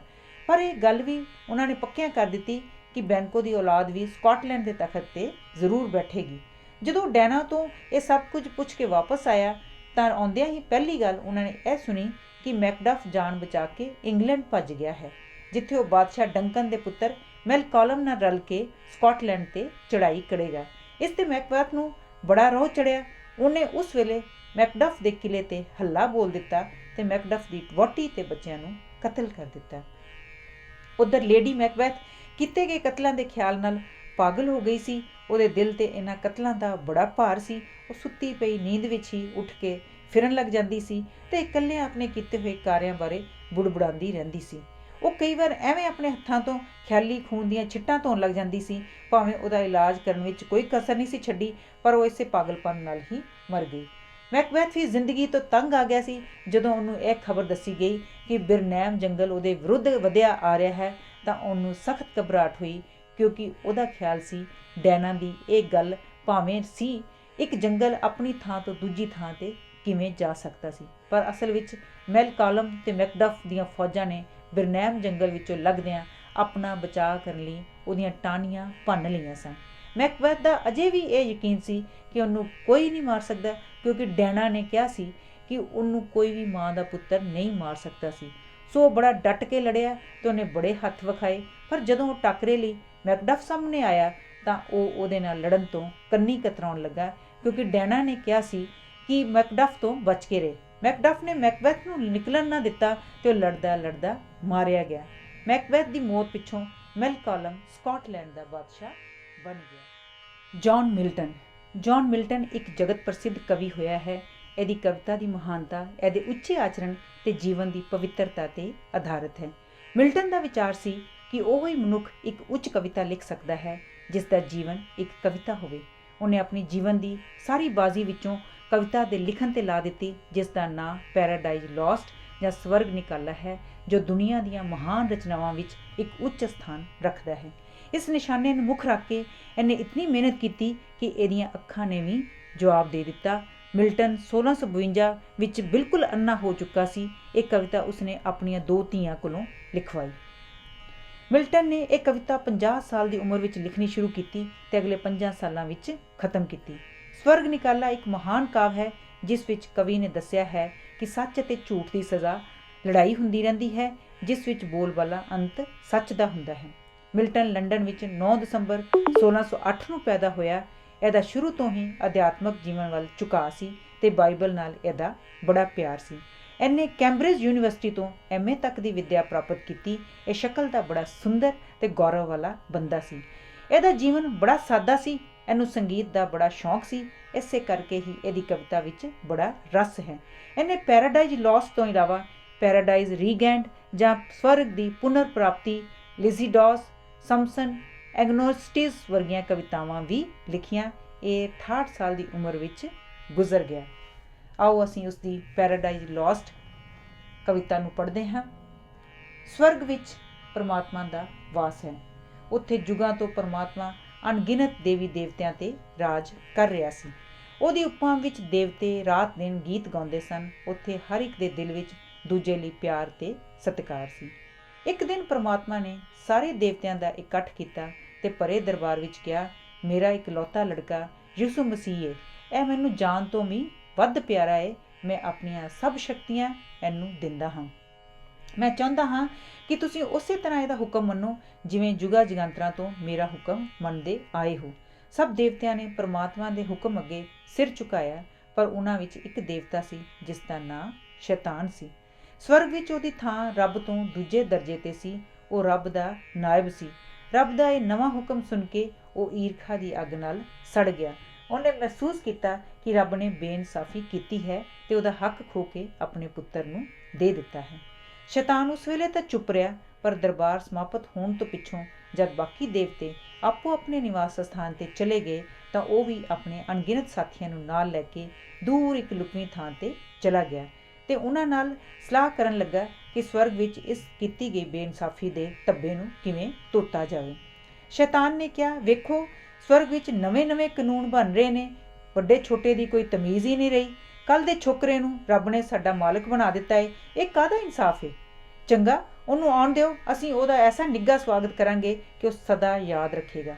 ਇਹ ਸੁਣ ਕੇ ਸ਼ੈਤਾਨ ਦੇ ਸਭ ਸਾਥੀਆਂ ਨੇ ਤਾੜੀਆਂ ਮਾਰੀਆਂ ਤੇ ਉਹਨੂੰ ਭਰੋਸਾ ਦਿਵਾਇਆ ਕਿ ਉਹ ਆਖਰੀ ਦਮ ਤੱਕ ਇਸ ਬੇਇਨਸਾਫੀ ਨੂੰ ਦੂਰ ਕਰਨ ਲਈ ਉਹਦਾ ਸਾਥ ਦੇਣਗੇ। ਉਹਨਾਂ ਵਿੱਚ ਇੱਕ ਦੇਵਤਾ ਸੀ ਜੋ ਰੱਬ ਦਾ ਪੂਰਾ ਵਫਾਦਾਰ ਸੀ। ਉਹਨੇ ਰੱਬ ਨੂੰ ਜਾ ਕੇ ਸ਼ੈਤਾਨ ਦੀ ਸਾਜ਼ਿਸ਼ ਬਾਰੇ ਦੱਸ ਦਿੱਤਾ। ਇਹ ਸੁਣ ਕੇ ਰੱਬ ਨੇ ਆਪਣੇ ਲੜਕੇ ਯਿਸੂ ਮਸੀਹ ਨੂੰ ਸੱਦਿਆ ਤੇ ਫੌਜਾਂ ਨੂੰ ਤਿਆਰ ਕਰਨ ਦਾ ਹੁਕਮ ਦੇ ਦਿੱਤਾ। ਫੌਜਾਂ ਤਿਆਰ ਹੋ ਗਈਆਂ ਤੇ ਉਹ ਯਿਸੂ ਮਸੀਹ ਦੀ ਕਮਾਨ ਹੇਠ ਸ਼ੈਤਾਨ ਦੇ ਅੱਡੇ ਵੱਲ ਤੁਰ ਪਈਆਂ ਤੇ ਦੋਵੇਂ ਫੌਜਾਂ ਜਲਦੀ ਹੀ ਆਮੋ ਸਾਹਮਣੇ ਆ ਗਈਆਂ। ਸ਼ੈਤਾਨ ਅਤੇ ਸੁਨਹਿਰੀ ਰੱਥ ਵਿੱਚ ਬੜੀ ਸ਼ਾਨੋ ਸ਼ੌਕਤ ਨਾਲ ਬੈਠਾ ਸੀ। ਉਹਦਾ ਜਲਾਲ ਸੂਰਜ ਨੂੰ ਵੀ ਮਾਤ ਪਾ ਰਿਹਾ ਸੀ। ਦੇਵਤਾ ਐਮਬੀਡੀਅਲ ਆਪਣੇ ਲਸ਼ਕਰ ਵਿੱਚੋਂ ਅਗਾਂਹ ਵੱਧ ਕੇ ਸ਼ੈਤਾਨ ਵੱਲ ਆਇਆ ਤੇ ਕਹਿਣ ਲੱਗਾ, ਤੇਰਾ ਵਿਚਾਰ ਸੀ ਤੂੰ ਚੋਰੀ ਛਿਪੇ ਤਿਆਰੀ ਕਰਕੇ ਸਭ ਦੇਵਤਿਆਂ ਨੂੰ ਆਪਣੇ ਨਾਲ ਰਲਾ ਲਵੇਂਗਾ ਤੇ ਰੱਬ ਦਾ ਤਖਤ ਸਹਿਲੀ ਕਾਬੂ ਕਰ ਲਵੇਂਗਾ। ਤੈਨੂੰ ਪਤਾ ਨਹੀਂ ਕਿ ਸਾਰੇ ਤੇਰੇ ਵਰਗੇ ਧੋਖੇਬਾਜ਼ ਨੇ, ਉਹ ਵੀ ਹੈ ਨੇ ਜਿਹੜੇ ਉਹਦੇ ਨਾਂ ਤੇ ਆਪਣਾ ਆਪ ਕੁਰਬਾਨ ਕਰਨ ਨੂੰ ਤਿਆਰ ਨੇ। ਸ਼ੈਤਾਨ ਨੇ ਕਿਹਾ, ਤੂੰ ਇਸ ਹਵਸ ਨਾਲ ਆਪਣੇ ਸਾਥੀਆਂ ਤੋਂ ਅੱਗੇ ਅੱਗੇ ਮੇਰੇ ਵੱਲ ਆਇਆ ਹੈ ਕਿ ਤੂੰ ਲੜਾਈ ਸ਼ੁਰੂ ਕਰਕੇ ਜਿੱਤ ਦਾ ਸਿਹਰਾ ਆਪਣੇ ਗਲ ਪਾਵੇਂ, ਪਰ ਤੈਨੂੰ ਪਤਾ ਨਹੀਂ ਮੇਰੇ ਹੱਥੋਂ ਤੇਰੀ ਹਾਰ ਨਾਲ ਬਾਕੀਆਂ ਨੂੰ ਵੀ ਕੰਨ ਹੋ ਜਾਣੇ ਨੇ ਕਿ ਚਾਪਲੂਸਾਂ ਦਾ ਇਹ ਹਾਲ ਹੁੰਦਾ ਹੈ। ਇਹ ਸੁਣ ਕੇ ਅਬਦੀਅਲ ਨੂੰ ਬੜਾ ਗੁੱਸਾ ਆਇਆ। ਉਹਨੇ ਸ਼ੈਤਾਨ ਦੇ ਇੱਕ ਜ਼ਬਰਦਸਤ ਵਾਰ ਕੀਤਾ। ਜੇ ਸ਼ੈਤਾਨ ਇਹ ਵਾਰ ਬਚਾ ਨਾ ਜਾਂਦਾ ਤਾਂ ਉਹਦਾ ਕਚੂਮਰ ਨਿਕਲ ਜਾਣਾ ਸੀ। ਇਸ ਤੇ ਲੜਾਈ ਦਾ ਬਿਗਲ ਵੱਜ ਗਿਆ ਤੇ ਲੜਾਈ ਬੜੇ ਜ਼ੋਰਾਂ ਸ਼ੋਰਾਂ ਨਾਲ ਸ਼ੁਰੂ ਹੋ ਗਈ। ਤਲਵਾਰਾਂ ਦੀ ਕੱਟਾ ਵੱਡੀ ਨਾਲ ਸਾਰਾ ਸਵਰਗ ਗੂੰਜ ਉੱਠਿਆ। ਚੀਕ ਚਿਹਾੜੇ, ਮਿੱਟੀ ਕੱਟੇ ਤੇ ਧੂਏ ਦੇ ਉੱਡਣ ਨਾਲ ਸਭ ਥਾਂ ਹਨੇਰਾ ਛਾ ਗਿਆ। ਲੜਦਿਆਂ ਲੜਦਿਆਂ ਇੱਕ ਵਾਰ ਦੇਵਤਾ ਮਾਈਕਲ ਤੇ ਸ਼ੈਤਾਨ ਆਮੋ ਸਾਹਮਣੇ ਆ ਗਏ। ਮਾਈਕਲ ਨੇ ਕਿਹਾ, ਵੇਖ ਤੂੰ ਕਿੱਡਾ ਬੁਰਾ ਕੰਮ ਕੀਤਾ ਹੈ ਕਿ ਸਵਰਗ ਵਿੱਚ ਜਿੱਥੇ ਕੋਈ ਜਾਣਦਾ ਨਹੀਂ ਸੀ ਕਿ ਈਰਖਾ, ਦਵੈਤ ਤੇ ਲੜਾਈ ਕੀ ਹੁੰਦੀ ਹੈ, ਤੂੰ ਪਹਿਲੀ ਵਾਰ ਬਗਾਵਤ ਕਰਕੇ ਇੱਥੋਂ ਦੀ ਸ਼ਾਂਤੀ ਭੰਗ ਕੀਤੀ ਹੈ। ਸ਼ੈਤਾਨ ਨੇ ਕਿਹਾ, ਇਹ ਲੜਾਈ ਅਸੀਂ ਆਜ਼ਾਦੀ ਦੀ ਖਾਤਰ ਲੜ ਰਹੇ ਹਾਂ। ਜੇ ਅਸੀਂ ਇੱਥੋਂ ਦਾ ਰਾਜਾ ਨਹੀਂ ਹਾਸਲ ਕਰ ਸਕਦੇ, ਕਮ ਅਜ਼ ਕਮ ਇੱਥੇ ਆਜ਼ਾਦੀ ਨਾਲ ਤਾਂ ਰਹਾਂਗੇ। ਆਜ਼ਾਦੀ ਦਾ ਜੀਵਨ ਹੀ ਸਭ ਤੋਂ ਉੱਚਾ ਜੀਵਨ ਹੈ। ਇਹ ਕਹਿ ਕੇ ਦੋਨੋਂ ਇੱਕ ਦੂਜੇ ਤੇ ਟੁੱਟ ਕੇ ਪੈ ਗਏ। ਘਮਸਾਨ ਦਾ ਯੁੱਧ ਹੋਇਆ। ਸ਼ੈਤਾਨ ਮਾਈਕਲ ਦੀ ਤਲਵਾਰ ਨਾਲ ਸਖਤ ਜ਼ਖਮੀ ਹੋ ਗਿਆ। ਪਹਿਲੀ ਵਾਰ ਉਹਨੂੰ ਪਤਾ ਲੱਗਾ ਕਿ ਪੀੜ ਕੀ ਹੁੰਦੀ ਹੈ, ਪਰ ਉਹਦਾ ਘਾਉ ਜਲਦੀ ਹੀ ਮਿਲ ਗਿਆ। ਕਿਉਂਕਿ ਦੇਵਤੇ ਅਮਰ ਹੁੰਦੇ ਹਨ ਤੇ ਕੋਈ ਜ਼ਖਮ ਬਹੁਤਾ ਚਿਰ ਉਹਨਾਂ ਨੂੰ ਤੰਗ ਨਹੀਂ ਕਰ ਸਕਦਾ। ਸਾਰਾ ਦਿਨ ਸ਼ੈਤਾਨ ਦੀਆਂ ਫੌਜਾਂ ਦੀ ਬੜੀ ਦੁਰਦਸ਼ਾ ਹੁੰਦੀ ਰਹੀ। ਆਖਰ ਰਾਤ ਪੈ ਗਈ ਤੇ ਲੜਾਈ ਬੰਦ ਹੋ ਗਈ। ਸ਼ੈਤਾਨ ਨੇ ਰਾਤੋਂ ਰਾਤ ਇੱਕ ਤੋਪ ਤਿਆਰ ਕੀਤੀ ਜਿਸ ਵਿੱਚੋਂ ਭਖਦੇ ਅੰਗਿਆਰ ਨਿਕਲ ਕੇ ਵੈਰੀ ਨੂੰ ਭਸਮ ਕਰ ਸਕਦੇ ਸਨ। ਸਵੇਰੇ ਸਵੇਰੇ ਉਹ ਇਸ ਤੋਪ ਨੂੰ ਨਾਲ ਲੈ ਕੇ ਰੱਬ ਦੀਆਂ ਫੌਜਾਂ ਵੱਲ ਵਧਿਆ। ਜਦ ਦੋਵੇਂ ਫੌਜਾਂ ਆਪਸ ਵਿੱਚ ਆਮੋ ਸਾਹਮਣੇ ਆਈਆਂ ਤਾਂ ਸ਼ੈਤਾਨ ਨੇ ਆਪਣੀਆਂ ਫੌਜਾਂ ਨੂੰ ਹੁਕਮ ਦਿੱਤਾ, ਅੱਧੀਆਂ ਫੌਜਾਂ ਖੱਬੇ ਤੇ ਅੱਧੀਆਂ ਸੱਜੇ ਪਾਸੇ ਹੋ ਜਾਣ, ਤਾਂ ਜੋ ਵੈਰੀ ਵੇਖ ਸਕੇ ਕਿ ਅਸੀਂ ਉਸ ਨਾਲ ਸੁਲ੍ਹਾ ਕਰਨ ਦੀ ਨੀਅਤ ਨਾਲ ਆਏ ਹਾਂ। ਪਰ ਮੈਨੂੰ ਸ਼ੱਕ ਹੈ ਕਿ ਵੈਰੀ ਸਾਡਾ ਸੁਲ੍ਹਾ ਦਾ ਹੱਥ ਨਹੀਂ ਫੜਨਾ ਚਾਹੁੰਦਾ। ਫਿਰ ਵੀ ਸਾਨੂੰ ਆਪਣਾ ਫਰਜ਼ ਪੂਰਾ ਕਰਨਾ ਚਾਹੀਦਾ ਹੈ। ਇਹ ਹੁਕਮ ਸੁਣ ਕੇ ਉਹਦੀਆਂ ਅੱਧੀਆਂ ਫੌਜਾਂ ਸੱਜੇ ਤੇ ਅੱਧੀਆਂ ਖੱਬੇ ਪਾਸੇ ਹੋ ਗਈਆਂ। ਵਿਚਕਾਰ ਤੋਪ ਸੀ ਜਿਸ ਦੇ ਦੋਹਾਂ ਪਾਸਿਆਂ ਤੇ ਇੱਕ ਇੱਕ ਦੇਵਤਾ ਹੱਥ ਵਿੱਚ ਤੋੜਾ ਲੈ ਕੇ ਖੜਾ ਸੀ।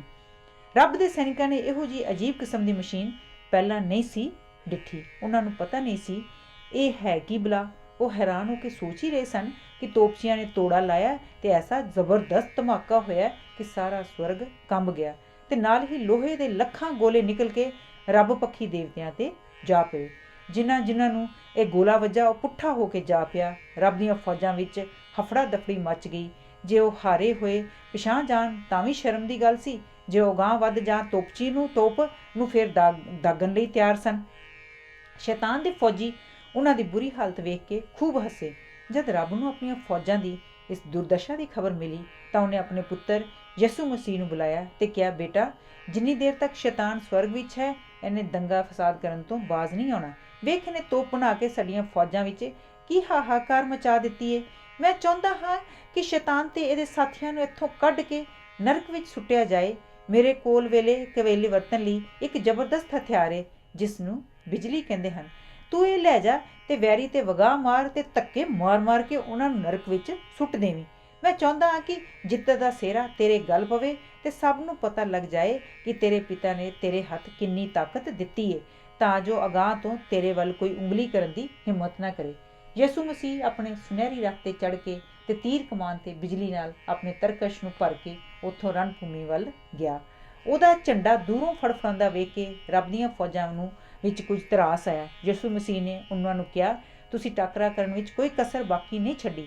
ਰੱਬ ਨੇ ਤੁਹਾਡੀ ਵਫਾਦਾਰੀ ਨੂੰ ਬੜਾ ਸਲਾਹਿਆ ਹੈ, ਪਰ ਇਹ ਲੜਾਈ ਕਿਉਂਕਿ ਮੇਰੀ ਖਾਤਰ ਹੋਈ ਹੈ, ਮੈਂ ਹੀ ਇਹਨੂੰ ਰੱਬ ਦੀ ਦਿੱਤੀ ਸ਼ਕਤੀ ਨਾਲ ਨਜਿੱਠਾਂਗਾ। सब गुणां नूं छड्ड के वैरी ताकत नूं ही वड्डा समझदा है। इसलिए मैं इकल्ला ही ताकत नाल इन्हां दा खात्मा करदा हां।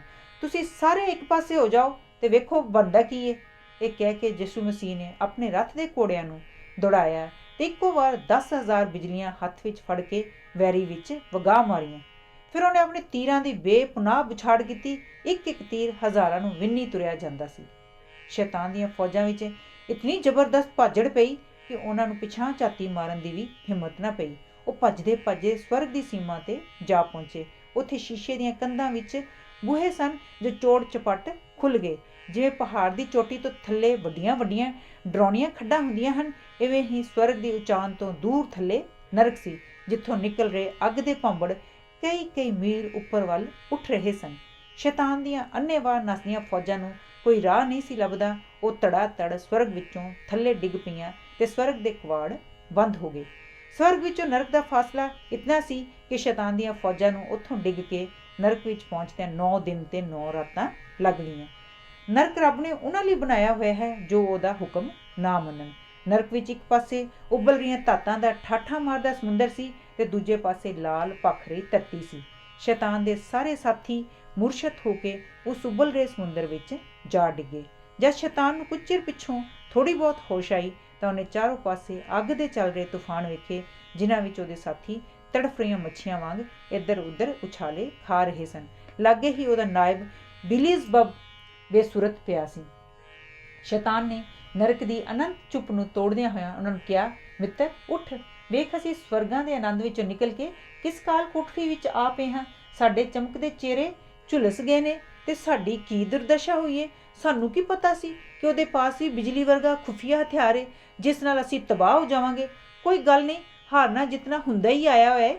ਅਸੀਂ ਤਬਾਹ ਹੋ ਜਾਵਾਂਗੇ, ਪਰ ਉਹ ਇਹਦਾ ਸਦਾ ਯਾਦ ਰੱਖੇਗਾ ਕਿਸ ਨਾਲ ਵਾਹ ਪਿਆ ਹੈ। ਉਹਨੇ ਸਾਡੇ ਸਰੀਰ ਨੂੰ ਜਿੱਤਿਆ ਹੈ, ਸਾਡੀ ਆਤਮਾ ਨੂੰ ਨਹੀਂ। ਕੀ ਸਾਨੂੰ ਜਿੱਤ ਕੇ ਸਮਝਦਾ ਹੈ ਕਿ ਉਹ ਸਾਡੇ ਕੋਲੋਂ ਜੀ ਹਜ਼ੂਰੀ ਕਰਵਾ ਲਏਗਾ? ਬਿਲਕੁਲ ਨਹੀਂ। ਇਹ ਜਿੱਤ ਤੁਹਾਨੂੰ ਮਹਿੰਗੀ ਪਵੇਗੀ। ਉਹਨੇ ਸਾਨੂੰ ਹਰਾਇਆ ਕੀ ਏ? ਸਦਾ ਲਈ ਭੁੰਡਾ ਦੀ ਖੱਖਰ ਚਮੇੜ ਲਿਆ ਏ। ਬੀਲਜ਼ਬਬ ਜੋ ਹਾਰ ਦੇ ਸਦਮੇ ਨਾਲ ਕੁਰਲਾ ਰਿਹਾ ਸੀ ਕਹਿਣ ਲੱਗਾ, ਉਹਦੇ ਨਾਲ ਅਸੀਂ 2 ਹੱਥ ਕਰਕੇ ਵੇਖ ਲਏ ਨੇ। ਸਾਨੂੰ ਮੂੰਹ ਦੇ ਮੂੰਹ ਡਿੱਗਣਾ ਪਿਆ ਏ। ਹੋਰ ਝਗੜਾ ਵਧਾਉਣ ਦਾ ਕੀ ਲਾਭ ਏ? ਸਾਨੂੰ ਚੁੱਪ ਕਰਕੇ ਇੱਥੋਂ ਹੀ ਆਪਣੇ ਦੁੱਖਾਂ ਦੇ ਦਿਨ ਕੱਟਣੇ ਚਾਹੀਦੇ ਨੇ। ਜੇ ਅਸੀਂ ਉਹਨੂੰ ਕਿਸੇ ਗੱਲੋਂ ਹੋਰ ਨਾਰਾਜ਼ ਕਰ ਦਿੱਤਾ, ਕਿਤੇ ਇਸ ਤੋਂ ਵੀ ਨਾ ਜਾਈਏ। ਸ਼ੈਤਾਨ ਨੇ ਕਿਹਾ, ਵਾਹ, ਇਸ ਤਰ੍ਹਾਂ ਢੇਰੀ ਨਹੀਂ ਟਾਈਦੀ। ਕਿਸੇ ਕੰਮ ਨੂੰ ਕਰਦਿਆਂ ਕਮਜ਼ੋਰੀ ਦਿਖਾਉਣੀ ਜਾਂ ਘਬਰਾਉਣਾ ਹੀ ਅਸਲੀ ਹਾਰ ਏ। ਔਕੜਾਂ ਦਾ ਡਟ ਕੇ ਮੁਕਾਬਲਾ ਕਰਨ ਨਾਲ ਹੀ ਆਤਮਾ ਚਮਕਦੀ ਏ। ਤੂੰ ਵੇਖੀ, ਜਿਹੜਾ ਵੀ ਉਹ ਕੰਮ ਕਰੇਗਾ ਅਸੀਂ ਉਸ ਵਿੱਚ ਆਪਣੀ ਲੱਤ ਅੜਾ ਕੇ ਉਸ ਨੂੰ ਅਸਫਲ ਕਰ ਦਿਆ ਕਰਾਂਗੇ। ਇਸ ਨਾਲ ਉਹ ਦੁਖੀ ਹੋਏਗਾ ਤੇ ਜਿੱਤਿਆ ਹੋਇਆ ਵੀ ਹਾਰਿਆ ਹੋਇਆ ਰਹੇਗਾ। ਉਹ ਵੇਖ, ਦੂਰ ਇੱਕ ਝੀਲ ਦਾ ਕਿਨਾਰਾ। ਮੇਰੀ ਸਲਾਹ ਹੈ ਕਿ ਅਸੀਂ ਆਪਣੇ ਸਾਥੀਆਂ ਨੂੰ ਉਠਾ ਕੇ ਉੱਥੇ ਲੈ ਚੱਲੀਏ ਤੇ ਸਲਾਹ ਕਰੀਏ ਕਿ ਹੁਣ ਸਾਨੂੰ ਕੀ ਚਾਲ ਚੱਲਣੀ ਚਾਹੀਦੀ ਏ ਜਿਸ ਨਾਲ ਅਸੀਂ ਜਿੱਤ ਪ੍ਰਾਪਤ ਕਰ ਸਕੀਏ। ਇਹ ਸਲਾਹ ਕਰਕੇ ਉਹ ਦੋਵੇਂ ਤੁਰਦੇ ਤੁਰਦੇ ਕਿਨਾਰੇ ਤੇ ਪਹੁੰਚੇ। ਸ਼ੈਤਾਨ ਨੇ ਜਦ ਚਾਰੋਂ ਪਾਸੇ ਨਜ਼ਰ ਫੇਰੀ ਤਾਂ ਇੱਕ ਠੰਡਾ ਹੋਕਾ ਭਰ ਕੇ ਕਹਿਣ ਲੱਗਾ, ਨਰਕ, ਤੇਰਾ ਨਵਾਂ ਮਾਲਕ ਆ ਪਹੁੰਚਿਆ ਏ ਜਿਹੜਾ ਕਦੀ ਕਿਸੇ ਸਾਹਮਣੇ ਝੁਕਿਆ ਨਹੀਂ। ਉਹਦਾ ਸਵਾਗਤ ਕਰ। ਆਜ਼ਾਦੀ ਜੀਵਨ ਦੀ ਰੂਹ ਹੈ। ਕਮ ਅਜ਼ ਕਮ ਅਸੀਂ ਇੱਥੇ ਆਜ਼ਾਦੀ ਨਾਲ ਤਾਂ ਰਹਾਂਗੇ। ਸਵਰਗਾਂ ਦੀ ਨੌਕਰੀ ਨਾਲੋਂ ਨਰਕਾਂ ਦਾ ਰਾਜ 1000 ਦਰਜੇ ਚੰਗਾ ਏ। ਫਿਰ ਸ਼ੈਤਾਨ ਨੇ ਬੜੇ ਰੋਬ ਵਾਲੀ ਆਵਾਜ਼ ਨਾਲ ਨਰਕ ਦੀ ਝੀਲ ਵਿੱਚ ਗੁੱਤੇ ਖਾ ਰਹੇ ਸਾਥੀਆਂ ਨੂੰ ਉੱਚੀ ਸਾਰੀ ਆਵਾਜ਼ ਦਿੱਤੀ, ਜਿਸ ਨਾਲ ਸਾਰਾ ਨਰਕ ਗੂੰਜ ਉੱਠਿਆ। ਉਹਨੇ ਕਿਹਾ, ਉਹ ਨੀਂਦ ਵਿਗੁੱਤੇ ਸੋਹਣਿਓ, ਉੱਠੋ। ਜੇ ਹੁਣ ਨਾ ਉੱਠੇ ਤਾਂ ਸਦਾ ਲਈ ਖਤਮ ਹੋ ਜਾਵਾਂਗੇ। ਆਪਣੇ ਅਣਖੀਲੇ ਜਰਨੈਲ ਦੀ ਆਵਾਜ਼ ਸੁਣ ਕੇ ਉਹਦੇ ਸਾਥੀਆਂ ਦੇ ਮਨ ਵਿੱਚ ਨੂੰ ਹਲੂਣਾ ਜਿਹਾ ਵੱਜਾ। ਉਹਨਾਂ ਅੱਖਾਂ ਖੋਲ੍ਹੀਆਂ। ਉਹ ਹੌਲੀ ਹੌਲੀ ਹੋਸ਼ ਸੰਭਾਲ ਕੇ ਕੰਢੇ ਤੇ ਇਕੱਠੇ ਹੋਏ। ਉਹਨਾਂ ਵਿੱਚੋਂ ਮਸ਼ਹੂਰ ਸਨ ਮੋਲੋਕ, ਚੈਮੋਸ, ਬਾਲਿਮ, ਐਸਟਾਰਥ, ਥਾਮੂਜ਼, ਡੈਗਨ, ਓਜ਼ਿਰਸ ਆਦਿ। ਸਭ ਆਪਣੀਆਂ ਢਾਲਾਂ, ਤਲਵਾਰਾਂ, ਨੇਜ਼ੇ ਆਦਿ ਸੰਭਾਲ ਕੇ ਪਾਲਾਂ ਵਿੱਚ ਖੜੇ ਗਏ। ਨਰਕ ਦੇ ਮੈਦਾਨ ਵਿੱਚ ਇਤਨਾ ਵੱਡਾ ਲਸ਼ਕਰ ਇਕੱਠਾ ਹੋਇਆ ਵੇਖ ਕੇ ਸ਼ੈਤਾਨ ਦਾ ਮਨ ਖੁਸ਼ੀ ਨਾਲ ਖਿੜ ਗਿਆ। ਉਹਨੇ ਕਿਹਾ, ਬਹਾਦਰੋ, ਤੁਹਾਡੇ ਕਾਰਨਾਮਿਆਂ ਨੇ ਰੱਬ ਦੇ ਤਖਤ ਨੂੰ ਵੀ ਹਿਲਾ ਦਿੱਤਾ ਹੈ। ਆਓ ਅਸੀਂ ਮਿਲ ਕੇ ਸਲਾਹ ਕਰੀਏ ਕਿ ਅਸੀਂ ਇੱਕ ਵਾਰ ਫਿਰ ਸਵਰਗ ਤੇ ਹੱਲਾ ਬੋਲ ਦਈਏ ਜਾਂ ਰਾਜ ਕਰਨ ਲਈ ਕੋਈ ਹੋਰ ਥਾਂ ਲੱਭੀਏ। ਪਰ ਇਹ ਪੱਕੀ ਗੱਲ ਸਮਝੋ ਕਿ ਅਸੀਂ ਇੱਕ ਨਿੱਕੀ ਜਿਹੀ ਕਾਲ ਕੋਠੜੀ ਵਿੱਚ ਸਦਾ ਲਈ ਡੱਕੇ ਨਹੀਂ ਰਹਿ ਸਕਦੇ। ਰੱਬ ਨਾਲ ਸੁਲਾਹ ਹੋਣ ਦਾ ਤਾਂ ਸਵਾਲ ਹੀ ਨਹੀਂ ਉੱਠਦਾ, ਕਿਉਂਕਿ ਹਾਰ ਕੇ ਸੁਲਾਹ ਕਰਨੀ ਗੋਡੇ ਟੇਕਣ ਦੇ ਬਰਾਬਰ ਹੈ। ਉਹ ਅਸੀਂ ਕਰ ਨਹੀਂ ਸਕਦੇ। ਸਾਨੂੰ ਲੜਾਈ ਦਾ ਹੀ ਰਾਹ ਅਪਣਾਉਣਾ ਪੈਣਾ ਹੈ। ਇਹ ਵੇਖ ਲਓ ਕਿ ਲੜਾਈ ਸਿੱਧੀ ਹੋਏ ਜਾਂ ਗੁੱਝੀ। ਤੁਸੀਂ ਇਸ ਬਾਰੇ ਆਪਣੀ ਰਾਏ ਦਿਓ। ਆਪਣੇ ਸੈਨਾਪਤੀ ਦੇ ਇਹ ਸ਼ਬਦ ਸੁਣ ਕੇ ਸਭ ਨੇ ਤਾੜੀਆਂ ਮਾਰੀਆਂ। ਪਹਿਲਾਂ ਮੋਲੋਕ ਉੱਠਿਆ ਜੋ ਸ਼ੈਤਾਨ ਦਾ ਸਭ ਤੋਂ ਜ਼ੋਰਾਵਰ ਜਰਨੈਲ ਸੀ। ਉਹ ਕਹਿਣ ਲੱਗਾ, ਮੈਂ ਸਿੱਧਾ ਸਾਦਾ ਆਦਮੀ ਹਾਂ, ਵੱਲ ਛਲ ਨਹੀਂ ਜਾਣਦਾ। ਮੇਰੀ ਸਲਾਹ ਹੈ ਕਿ ਅਸੀਂ ਰੱਬ ਨਾਲ ਖੁੱਲ੍ਹਮ ਖੁੱਲ੍ਹੀ ਲੜਾਈ ਦਾ ਐਲਾਨ ਕਰ ਦਈਏ। ਇਸੇ ਨਰਕ ਦੇ ਚੋਰ ਇਕੱਠੇ ਕਰਕੇ ਸਵਰਗ ਨੂੰ ਅੱਗ ਲਾ ਕੇ ਫੂਕ ਦਈਏ। ਇਸ ਤੋਂ ਪਿੱਛੋਂ ਬਿਲੀਅਲ ਉੱਠਿਆ। ਉਹ ਕਹਿਣ ਲੱਗਾ, ਲੜਾਈ ਵਿੱਚ ਅਸੀਂ ਹਾਰ ਚੁੱਕੇ ਹਾਂ, ਹੇਰਾ ਫੇਰੀ ਅਸੀਂ ਕਰ ਨਹੀਂ ਸਕਣੀ, ਕਿਉਂਕਿ ਉਹ ਸਵਰਗ ਵਿੱਚ ਬੈਠਾ ਬੈਠਾ ਹੀ ਸਾਡੇ ਦਿਲ ਦੀਆਂ ਜਾਣਦਾ ਹੈ। ਇਸ ਲਈ ਸਾਨੂੰ ਚਾਹੀਦਾ ਹੈ ਕਿ ਜੋ ਕੁਝ ਵੀ ਸਾਡੀ ਕਿਸਮਤ ਵਿੱਚ ਚੰਗਾ ਮੰਦਾ ਲਿਖਿਆ ਹੈ, ਖੁਸ਼ੀ ਨਾਲ ਸਹਾਰੀਏ ਤੇ ਇੱਥੇ ਹੀ ਰਹੀਏ। ਬਿਲੀਅਲ ਦੀ ਗੱਲ ਖਤਮ ਹੋਣ ਤੇ ਮੇਮਨ ਉੱਠਿਆ। ਉਹਨੇ ਕਿਹਾ, ਮੈਂ ਚਾਰੋਂ ਪਾਸੇ ਇੱਥੇ ਨਜ਼ਰ ਮਾਰ ਕੇ ਵੇਖ ਲਿਆ ਹੈ। ਸੋਨਾ, ਚਾਂਦੀ, ਹੀਰੇ, ਜਵਾਹਰਾਤ, ਬਥੇਰਾ ਕੁਝ ਇੱਥੋਂ ਦੀਆਂ ਖਾਣਾਂ ਵਿੱਚ ਦੱਬਿਆ ਪਿਆ ਹੈ। ਕਿਉਂ ਨਾ ਉਹਨਾਂ ਨੂੰ ਪੁੱਟ ਕੇ ਨਰਕ ਨੂੰ ਹੀ ਸਵਰਗ ਵਿੱਚ ਬਦਲ ਲਈਏ। ਇਸ ਤਰ੍ਹਾਂ ਕਈ ਹੋਰ ਦੇਵਤੇ ਬੋਲੇ। ਜਦੋਂ ਸਭ ਬੋਲ ਚੁੱਕੇ ਤਾਂ ਸ਼ੈਤਾਨ ਉੱਠਿਆ ਤੇ ਕਹਿਣ ਲੱਗਾ, ਮੈਨੂੰ ਇਹਨਾਂ ਸਭ ਤਜਵੀਜ਼ਾਂ ਵਿੱਚੋਂ ਕੋਈ ਵੀ ਪਸੰਦ ਨਹੀਂ ਆਈ। ਮੈਨੂੰ ਇੱਕ ਹੋਰ ਸਲਾਹ ਸੁੱਝੀ ਏ, ਉਹ ਸੌਖੀ ਵੀ ਏ ਤੇ ਕਾਰਗਰ ਵੀ। ਮੈਂ ਸੁਣਿਆ ਹੈ ਕਿ ਰੱਬ ਨੇ ਇੱਕ ਨਵੀਂ ਥਾਂ ਬਣਾਈ ਏ ਜਿਸ ਨੂੰ ਦੁਨੀਆ ਕਹਿੰਦੇ ਨੇ। ਸਵਰਗ ਵਿੱਚੋਂ ਸਾਡੇ ਨਿਕਲਣ ਨਾਲ ਜੋ ਰੱਬ ਨੂੰ ਕਸਾਰਾ ਲੱਗਾ ਹੈ, ਉਹਨੂੰ ਪੂਰਾ ਕਰਨ ਲਈ ਉਹਨੇ ਇਸ ਦੁਨੀਆ ਵਿੱਚ ਇੱਕ ਨਵਾਂ ਜੀਵ ਘੜਿਆ ਹੈ ਜਿਸ ਨੂੰ ਆਦਮੀ ਕਹਿੰਦੇ ਨੇ। ਸੁਣਿਆ ਹੈ ਉਹ ਰੱਬ ਦਾ ਹੀ ਰੂਪ ਹੈ। ਜੇ ਅਸੀਂ ਉੱਥੇ ਜਾ ਕੇ ਉਸ ਆਦਮੀ ਨੂੰ ਉਕਸਾ ਕੇ ਆਪਣੇ ਵੱਲ ਕਰ ਲਈਏ ਤਾਂ ਰੱਬ ਦੀ ਖੁਸ਼ੀ ਗਮੀ ਵਿੱਚ ਬਦਲ ਜਾਵੇਗੀ ਤੇ ਅਸੀਂ ਦੁਨੀਆ ਵਿੱਚ ਰਾਜ ਕਰਨ ਲੱਗ ਪਵਾਂਗੇ। ਇਸ ਤਰ੍ਹਾਂ ਸਾਡੀ ਹਾਰ ਜਿੱਤ ਵਿੱਚ ਬਦਲ ਜਾਵੇਗੀ। ਸਭ ਨੇ ਇਹ ਸਲਾਹ ਪਸੰਦ ਕਰ ਲਈ। ਜਲਦੀ ਹੀ ਸਭ ਤਿਆਰੀਆਂ ਕਰਕੇ ਸ਼ੈਤਾਨ ਨਰਕ ਦੇ ਬੂਹੇ ਤੇ ਪਹੁੰਚਿਆ। ਬੂਹੇ ਦੇ ਸੱਜੇ ਖੱਬੇ ਦੋ ਬੜੀਆਂ ਡਰਾਉਣੀਆਂ ਡੈਣਾਂ ਬੈਠੀਆਂ ਸਨ। ਇੱਕ ਧੜ ਤੋਂ ਉੱਪਰ ਇਸਤਰੀ ਤੇ ਥੱਲੇ ਇੱਕ ਦੇਵਕਦ ਅਜ਼ਦਹਾ ਦੇ ਰੂਪ ਵਿੱਚ ਸੀ। ਉਹਦੇ ਪੇਟ ਵਿੱਚ ਇੱਕ ਵੱਡਾ ਸਾਰਾ ਟੋਇਆ ਸੀ ਜਿਸ ਵਿੱਚ ਬੜੇ ਡਰਾਉਣੇ ਕੁੱਤੇ ਸੰਗ ਪਾੜ ਪਾੜ ਕੇ ਭੌਂਕ ਰਹੇ ਸਨ। ਦੂਜੀ ਉਸ ਤੋਂ ਵੀ ਬਦਸ਼ਕਲ ਤੇ ਡਰਾਉਣੀ ਸੀ ਤੇ ਉਹਦੇ ਸਿਰ ਤੇ ਤਾਜ ਸੀ। ਉਹ ਸ਼ੈਤਾਨ ਨੂੰ ਵੇਖਦਿਆਂ ਹੀ ਉਸਨੇ ਆਪਣਾ ਕਾਲ ਰੂਪੀ ਡੰਗ ਮਾਰਨ ਲਈ ਅੱਗੇ ਵਧੀ। ਸ਼ੈਤਾਨ ਨੇ ਕਿਹਾ, ਆਪਣੀ ਮਨਹੂਸ ਸ਼ਕਲ ਲੈ ਜਾ ਇੱਥੋਂ, ਦਫਾ ਹੋ ਜਾ। ਤੈਨੂੰ ਪਤਾ ਨਹੀਂ ਮੈਂ ਦੇਵਤਿਆਂ ਦਾ ਸਿਰਤਾਜ ਹਾਂ? ਹੈ ਕਿਸੇ ਦੀ ਹਿੰਮਤ ਕਿ ਮੇਰਾ ਰਾਹ ਰੋਕ ਸਕੇ? ਉਹ ਅੱਗੋਂ ਗੁੱਸੇ ਵਿੱਚ ਲਾਲ ਪੀਲੀ ਹੋ ਕੇ ਬੋਲੀ, ਅੱਛਾ ਤੂੰ ਉਹੀ ਹੈ ਸ਼ੈਤਾਨ ਹੈ ਜਿਹਨੇ ਆਪਣੀ ਤਾਕਤ ਦੀ ਹੈਂਕੜ ਵਿੱਚ ਆ ਕੇ ਸਵਰਗ ਵਿੱਚ ਬਗਾਵਤ ਕੀਤੀ ਸੀ। ਤੂੰ ਹਾਰ ਖਾ ਕੇ ਕਿਸ ਮੂੰਹ ਨਾਲ ਆਕੜਦਾ ਹੈ? ਇੱਥੇ ਮੇਰਾ ਰਾਜ ਹੈ, ਤੇਰਾ ਨਹੀਂ। ਚੱਲ ਵਾਪਸ ਆਪਣੀ ਕੈਦ ਵਿੱਚ, ਨਹੀਂ ਤਾਂ ਹੁਣੇ ਡੰਗ ਮਾਰ ਕੇ ਤੇਰੇ ਹੋਸ਼ ਟਿਕਾਣੇ ਲਿਆ ਦਿਆਂਗੀ। ਸ਼ੈਤਾਨ ਡੈਨ ਦੀ ਗੁਸਤਾਖੀ ਵੇਖ ਕੇ ਲਾਲ ਪੀਲਾ ਹੋ ਗਿਆ ਤੇ ਦੋਹਾਂ ਵਿੱਚ ਕੋਰ ਯੁੱਧ ਹੋਣ ਹੀ ਲੱਗਾ ਸੀ ਕਿ ਦੂਜੀ ਡੈਣ ਉਹਨਾਂ ਵਿੱਚ ਆ ਕੇ ਖੜੋਗੀ ਤੇ ਸ਼ੈਤਾਨ ਨੂੰ ਕਹਿਣ ਲੱਗੀ, ਪਿਆਰੇ ਪਿਤਾ, ਤੂੰ ਆਪਣੇ ਹੀ ਜਾਏ ਪੁੱਤਰ ਨੂੰ ਜਾਨੋਂ ਮਾਰਨ ਲੱਗਾ ਹੈ ਤੇ ਕਿਸ ਦੀ ਖਾਤਰ? ਉਸ ਰੱਬ ਦੀ ਖਾਤਰ ਜਿਹਨੇ ਤੁਹਾਨੂੰ ਦੋਹਾਂ ਨੂੰ ਸਜ਼ਾ ਦੇ ਕੇ ਇਸ ਨਰਕ ਵਿੱਚ ਆਣ ਸੁੱਟਿਆ ਹੈ। ਸ਼ੈਤਾਨ ਹੈਰਾਨ ਸੀ ਕਿ ਇਹੋ ਜਿਹੀ ਕਰੂਪ ਤੇ ਡਰਾਉਣੀ ਸ਼ਕਲ ਵਾਲਾ ਉਸਦਾ ਪੁੱਤਰ ਕਿਵੇਂ ਬਣ ਗਿਆ। ਉਹਨੂੰ ਹੈਰਾਨ ਵੇਖ ਕੇ ਡੈਨ ਨੇ ਦੱਸਿਆ, ਤੈਨੂੰ ਭੁੱਲ ਗਿਆ ਲੱਗਦਾ ਹੈ ਕਿ ਸਭ ਦੇਵਤਿਆਂ ਦੀ ਹਾਜ਼ਰੀ ਵਿੱਚ ਜਦ ਤੂੰ ਬੈਠਾ ਗੱਪਸ਼ਪ ਮਾਰ ਰਿਹਾ ਸੀ ਤਾਂ ਤੇਰੇ ਸਿਰ ਵਿੱਚ ਇੱਕਦਮ ਪਾੜ ਪੈ ਗਿਆ ਸੀ ਤੇ ਵਿੱਚੋਂ ਮੈਂ ਬਾਹਰ ਨਿਕਲੀ ਸਨ। ਸਭ ਦੇਵਤੇ ਇਹ ਕੌਤਕ ਵੇਖ ਕੇ ਹੈਰਾਨ ਹੋ ਗਏ ਸਨ ਤੇ ਉਹਨਾਂ ਨੇ ਮੇਰਾ ਨਾਮ ਪਾਪ ਰੱਖ ਦਿੱਤਾ ਸੀ। ਉਸ ਵੇਲੇ ਮੈਂ ਬੜੀ ਸੁੰਦਰ ਸਾਂ। ਤੂੰ ਮੇਰੇ ਤੇ ਮੋਹਿਤ ਹੋ ਕੇ ਮੇਰੇ ਨਾਲ ਵਿਆਹ ਕਰਾ ਲਿਆ। ਮੇਰੀ ਕੁੱਖ ਚੋਂ ਤੇਰੇ ਘਰ ਇਹ ਲੜਕਾ ਹੋਇਆ ਜਿਸ ਦਾ ਨਾਂ ਮੌਤ ਹੈ। ਇਹਦੇ ਕੋਲੋਂ ਡਰ, ਇਸ ਨੂੰ ਰੱਬ ਤੋਂ ਸਿਵਾ ਕੋਈ ਜਿੱਤ ਵੀ ਨਹੀਂ ਸਕਦਾ।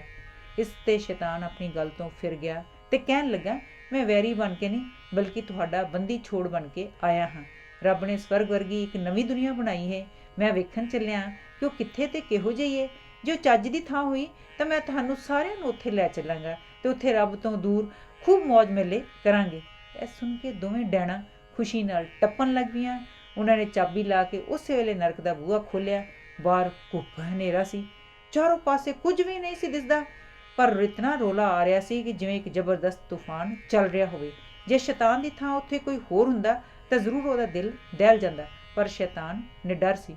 ਉਹ ਇੱਕਦਮ ਛਾਲ ਮਾਰ ਕੇ ਉਸ ਕਹਿ ਹਨੇਰੇ ਵਿੱਚ ਅਲੋਪ ਹੋ ਗਿਆ। ਉਹ ਕਦੀ ਤੂਫਾਨ ਨਾਲ ਇੱਧਰ ਕਦੀ ਉੱਧਰ ਧੱਕੇ ਖਾਂਦਾ ਸੀ। ਉਹਨੂੰ ਸੁੱਝਦਾ ਨਹੀਂ ਸੀ ਕਿ ਉਹ ਕਿੱਧਰ ਜਾ ਰਿਹਾ ਹੈ, ਪਰ ਉਹਨੇ ਹੌਸਲਾ ਨਾ ਹਾਰਿਆ। ਆਖਰ ਕਈ ਦਿਨਾਂ ਦੇ ਸਫ਼ਰ ਪਿੱਛੋਂ ਉਹਨੂੰ ਦੂਰ ਕੁਝ ਰੌਸ਼ਨੀ ਦਿਸੀ ਤੇ ਉਹ ਉਹਦੇ ਵੱਲ ਉੱਡ ਪਿਆ। ਉੱਡਦਾ ਉੱਡਦਾ ਆਖਰ ਉਹ ਪ੍ਰਿਥਵੀ ਤੇ ਪਹੁੰਚਿਆ ਜੋ ਰੱਬ ਨੇ ਹੁਣੇ ਜੇ ਬਣਾਈ ਸੀ। ਉੱਡਦਾ ਉੱਡਦਾ ਤੇ ਸ਼ੈਤਾਨ ਨੂੰ ਵੇਖ ਕੇ ਬੜਾ ਖੁਸ਼ ਹੋਇਆ। ਉੱਥੇ ਸੋਹਣੇ ਹਰੇ ਭਰੇ ਪਹਾੜ ਸਨ, ਸੁੰਦਰ ਘਾਟੀਆਂ ਸਨ ਜਿੱਥੇ ਨਦੀਆਂ ਉਛਲ ਕੂਦ ਰਹੀਆਂ ਸਨ।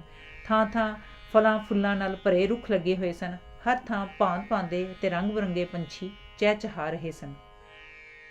ਉੱਥੇ ਫਿਰਦੇ ਫਿਰਾਂਦਿਆਂ ਉਹਨੇ ਦੋ ਬੜੇ ਉੱਚੇ ਰੁੱਖ ਵੇਖੇ। ਇੱਕ ਜੀਵਨ ਦਾ ਰੁੱਖ ਤੇ ਦੂਜਾ ਗਿਆਨ ਦਾ ਰੁੱਖ ਸੀ। ਉਹਨੇ ਜੀਵਨ ਦੇ ਰੁੱਖ ਤੇ ਚੜ ਕੇ ਚਾਰੋਂ ਪਾਸੇ ਝਾਤੀ ਮਾਰੀ। ਦੂਰ ਉਹਨੂੰ ਦੋ ਮਨੁੱਖ ਤੁਰੇ ਆਉਂਦੇ ਦਿਸੇ। ਇੱਕ ਔਰਤ ਸੀ ਤੇ ਦੂਜਾ ਮਰਦ। ਉਹ ਦੇਵਤਿਆਂ ਨਾਲੋਂ ਵੀ ਵੱਧ ਸੁੰਦਰ ਸਨ। ਸ਼ੈਤਾਨ ਨੂੰ ਪਤਾ ਲੱਗਿਆ ਕਿ ਇਹ ਉਹੀ ਜੀਵ ਹਨ ਜਿਹੜੇ ਰੱਬ ਨੇ ਸਵਰਗ ਵਿੱਚ ਬਗਾਵਤ ਦੇ ਕਾਰਨ ਦੇਵਤਿਆਂ ਦੀ ਘੱਟ ਗਈ ਗਿਣਤੀ ਨੂੰ ਪੂਰਾ ਕਰਨ ਲਈ ਬਣਾਏ ਸਨ।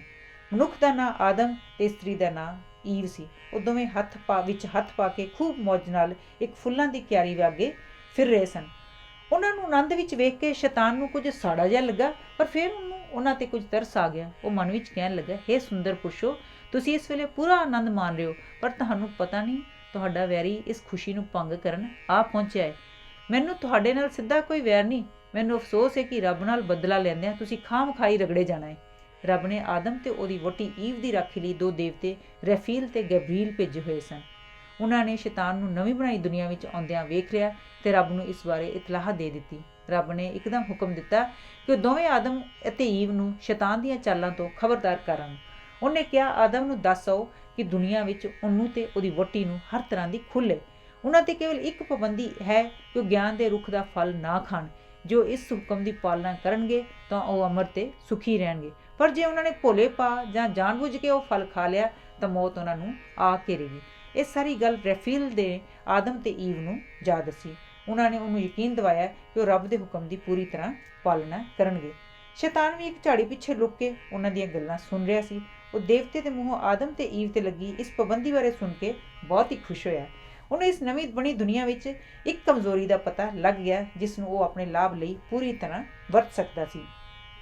ਉਹਨੇ ਇਹ ਵੀ ਤਾੜ ਲਿਆ ਕਿ ਦੋਹਾਂ ਆਦਮ ਤੇ ਈਵ ਵਿੱਚੋਂ ਈਵ ਸਿੱਧੀ ਸਾਦੀ ਹੈ ਤੇ ਉਹਦੇ ਜਾਲ ਵਿੱਚ ਜਲਦੀ ਫਸ ਸਕਦੀ ਹੈ। ਸੋ ਉਹ ਇਸ ਮੌਕੇ ਦੀ ਤਾੜ ਵਿੱਚ ਸੀ ਕਿ ਉਹਨੂੰ ਈਵ ਕਿਤੇ ਇਕੱਲੀ ਮਿਲ ਜਾਏ ਤਾਂ ਜੋ ਉਹ ਉਹਦੇ ਤੇ ਆਪਣਾ ਵਾਰ ਕਰ ਸਕੇ। ਇੱਕ ਦਿਨ ਦੁਪਹਿਰ ਵੇਲੇ ਆਦਮ ਕਹਿਣ ਲੱਗਾ, ਮੈਨੂੰ ਕੁਝ ਨੀਂਦ ਆ ਗਈ ਏ, ਅੱਜ ਤੂੰ ਹੀ ਫੁੱਲਾਂ ਨੂੰ ਪਾਣੀ ਦੇ ਆ। ਈਵ ਨੇ ਉੱਤਰ ਦਿੱਤਾ, ਮੇਰਾ ਇਕੱਲਿਆਂ ਜਾਣ ਨੂੰ ਦਿਲ ਤਾਂ ਨਹੀਂ ਕਰਦਾ, ਪਰ ਚੰਗਾ ਜਿਵੇਂ ਤੁਸੀਂ ਕਹਿੰਦੇ ਹੋ। ਸੋ ਹੱਥ ਵਿੱਚ ਫੁਆਰਾ ਫੜ ਕੇ ਫੁੱਲਾਂ ਨੂੰ ਪਾਣੀ ਦੇਣ ਲਈ ਚਲੀ ਗਈ। ਇਹ ਤਿਆਰੀ ਉਸ ਥਾਂ ਤੇ ਸੀ ਜਿੱਥੇ ਗਿਆਨ ਦਾ ਰੁੱਖ ਤਾਜ਼ੀ ਤੇ ਠੰਡੀ ਹਵਾ ਵਿੱਚ ਝੂਮ ਰਿਹਾ ਸੀ।